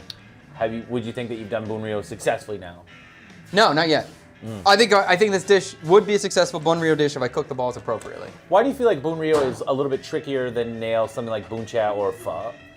The mamtom is something. The mamtom is a strong flavor, and then the crab itself too is also kind of dark and murky, and that's sort of. It's not in every cuisine, every dish. Buncha is easy. There's nothing in there that's like wildly strong in flavors to work with or play with. Interesting, because I find the buncha broth to be wildly strong. Really? Yeah, I think it's it is quite clear. strong. I think buncha broth is clear, balanced, bright, and I would say pure. It's very vinegary. Yeah, but I can reduce the vinegar amount and still be buncha. You know, I don't think that is crucial. or just like a pickle on the side can give that same brightness that vinegar would add to it. What flavor do we need here to be bunryo? Because bunryo, the mum tam is on the side, so I can eat bunryo without using the mum tam. I still don't even like the dish without mum tam. I think that's why everybody thinks I don't like bunryo because of mum tam. Yeah, I just don't like bunryo even without mum tam. Yeah, I think the bunryo is the crab. The crab, the ryo itself, the ryo kua is the flavor. And I understand that you don't like that. Because I like bunryo, but I don't like the can that has that crab inside. What's the Malabar spinach one, honey? Can kua, what's that called? Oh. Can kua rau dai. Yeah, I don't like that. And that is that flavor, and just the crab. So I need the crab with the tomato involved. I think for me, bunryo is the crab, tomato, tofu, chili. And then maybe mum tam, maybe not. But I think most people would argue mum tam is crucial. Yeah. Steam the balls to retain the subtle flavors. The problem I have with that, it's going to be, it may work to steam them first and then fry them. But you need to have some sort of crust so they hold their shape together. And the crust here is nice. Texture of the crust is nice. It has like a little crispiness that works out well. Serve it on top of salad so it blends with the pasta while you eat it. You can. I've seen people put pasta on salad. Does your wife know the famous singer named Tuan Ngap from Dalat? She does not. My wife is not like a She dated him girl. in high school. Yeah. My wife is not super hip on all the cultural what's hot in Vietnam right now. I'm sitting here thinking, I'm just like, I gave this an 8. I'm impressed by what your husband does. I'm impressed by what you do, Chef. How you are not one of the most viewed things on the internet right now. For you to, I mean, you really every episode you come in here, and you really put yourself out on the line there, right? Yeah. You really expose yourself, and you pull through. Like, Not every time. No, I try. Unfortunately, I haven't been here for when you didn't. But you pulled through. I swear, you always pulled through, and I think it's great. I love what you guys are putting out on the internet. You and Mr. Tang are doing a good job of this. Great job of this show. I appreciate that. Yeah. So we're a little bit of head start in the voting. I know the voting is fun, but so Friday we are making Viet tapas. So this vote will be for Monday. It's a little ahead of the game, but we're gonna go with it anyway. So in this, no matter what platform you are watching on, you can vote right now. Whatever dish you see, type the number next to it, and then you'll and hit enter, and you're gonna vote there. Did my pork schnitzel make the list? I'm gonna go through it right now. We'll see. Oh. So I'm just gonna quickly go through these so you understand what each dish will be. Number 1, eel, bitter melon, rice, and mango. So this is just a combination of ingredients that I have to make work. Eel, bitter melon, rice, and mango. I love the idea. Is it a dessert? No, it's just, I can do whatever I want with it, but I like it. Rice and mango. S'mores French toast with coffee and caramel. That seems straightforward. A rice pudding comparison video, different cultures. Okay, understood. Vietnamese style meat pie. So trying to make an Australian meat pie Viet style. Vietnamese style sushi. Again, that's easy to understand. Gak o to sushi roll. That seems kind of the same as the other one. Sushi style. Vietnamese ceviche with leche de tigre? I think that's the white coconut milk sauce. I could be wrong about that. But okay, so a raw fish Vietnamese style. Coq au vin is like a braised old chicken and red wine. Got to do it Viet style. A lamb meatball banh mi. You know I'm going to love that. Understood. Viet banana foster. Banana foster is a classic flamed banana dessert with ice cream. Viet style. Calamansi and grapefruit croquembouche. That's a crazy one. A croquembouche is a giant stack of cream puffs with like a sugar shell around it. So we got to make like a grapefruit cream or a calamansi cream or curd and then put that in the cream puffs and then make a tower. It'd be absurd, but we can do it. So if you want to see the croquembouche, type 11. If you want to see a lamb meatball, type 9. You want to see a gakal sushi, type 6. Whatever your number you want, hit enter. Put the number and hit enter. Pretty simple. You get to control the show. If you're watching, you should be voting. Why not? Tang, I'd like to know why mine didn't make the list. His schnitzel. I don't know, but he's going to be fighting you. Fred's going to be fighting you. Let's be that on top 4. Yeah. And yeah, so even if you're watching on YouTube right now, just pull out your phone and just vote. You know, you can do it. I'm sure your phone's not far away. I understand you're watching on the TV, you can't vote, but your phone, pull it out, put a little vote in there. Do I have time to ask a question about the tapas? You have 1 minute and 20 seconds to ask while the votes are coming in. She asked me about what is tapas, just small plates, right? I think most people assume that, but if you look at like usually tapas is like kind of the like the slice of the baguette, crostini I think you want to call it, or is that I wouldn't call it a crostini, but okay. What would you just Well, slice baguette? I mean, I don't know what the Spanish word is for the sliced bread, but go ahead. And then you have various toppings on top of that sliced bread, like yeah, that's some tapas. some type of mix. Tapas is a small Spanish way of eating where it's small bites. So typically for tapas, you'd be at a bar, you're drinking beer or wine, and when you get a glass of something, you get a free dish. So when you have like 2 or 3 beers, then the bar will give you a dish.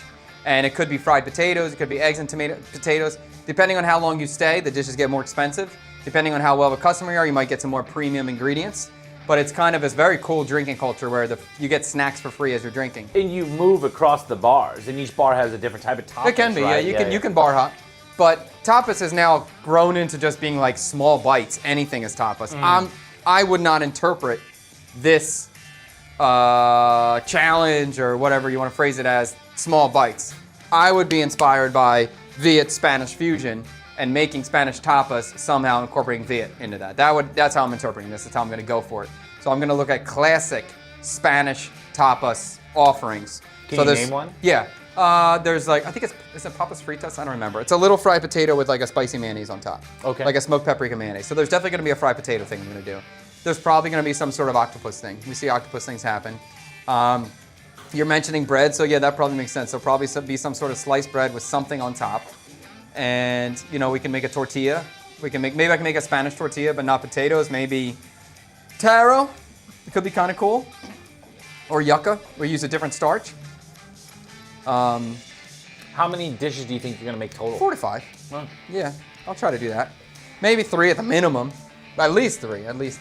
Okay, oh, vote's over. Whoa, my father is going to be ecstatic. We don't get a vote? F your vote. You can vote, but it ain't gonna do anything. Sushi. That's it. Is that the winner? That's the winner. That's nice. Holy crap. My dad was like, oh, maybe you can make some Vietnamese sushi. That might be fun. I said, Dad, put it in the chat and we can vote on it. And it won. Did he go through and put it in the chat? Yes, yeah, he's runner 6771. He put it in the chat. Dad, if you're still watching, get a thumbs up in there. You freaking did it. 6771? Yeah, runner 6771. Did your children help him make this? He probably made it when, like, his first, what is it, AOL Explorer email address? Yes. He would pick a name.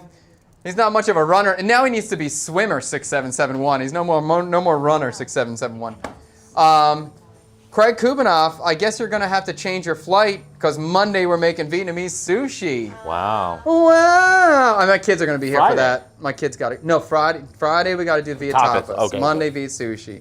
So Friday we're not gonna be voting. We can't be this far ahead of the game. I I'm don't so wanna be too far excited for the ahead. day where it is a different nationality meets a different nationality. I'm so excited. I'm so excited. We're gonna get it, chat. Don't worry. One day we're gonna vote for something that's 2 other things. We're gonna see what chef's real abilities are. Sanctuary play. Is there going to be, I can talk to Rooster. Is there going to be a flight of beer to taste with the tapas? For this tapas, a small glass of this beer. For that one tapas, a different beer. Good idea. I like it. That's Yes. on Monday. Monday's gonna, no, that's tomorrow, Friday. I work. Dad doesn't know it yet. He's at a pool right now. Oh, my dad's in the pool. Swimmer 6771 is in the pool. He's about to find out that his choice won. Can That's you so show great. chat my extension of sign language I shared with your father? Oh yes, when my dad swims, he has cochlear implants. He has like hearing aids, so he can't. When he swims, he takes them out. So when we're swimming, my dad's completely deaf, completely like nothing. And we swim a lot. My dad swims 5 times a day when he's here, and so my Fred was trying to do sign language. Fred doesn't know how to do sign language, so he's like, Craig! And my dad was like, what? Oh my God! The snail just made a run for it, and he just, no, he made a run for it. Did he crawl all the way out? Yeah, he crawled. The snail crawled out of the bowl and then crawled off the, I could see his snail trail, and then he fell off the table. Okay, that's so exciting. Thank you so much for voting. This is going to be a good one. My dad's going to be pumped. Maybe he will cancel his flight today. Yeah, Maybe he that has would to. be amazing. Okay, Treat, back up, buddy. In conclusion, I think we all know this. I will say in conclusion for the rest of my days for that young man back there because we love it so much. In conclusion, this was a good dish. I'm happy with it. I think I could make it more bunryu, bunryu-y, but I want to say e at the end. Bunryu-y. I can make it more bunryu-y with a less cooked meatball. Although I think Fred would give me a lower rating, but it's still quite delicious.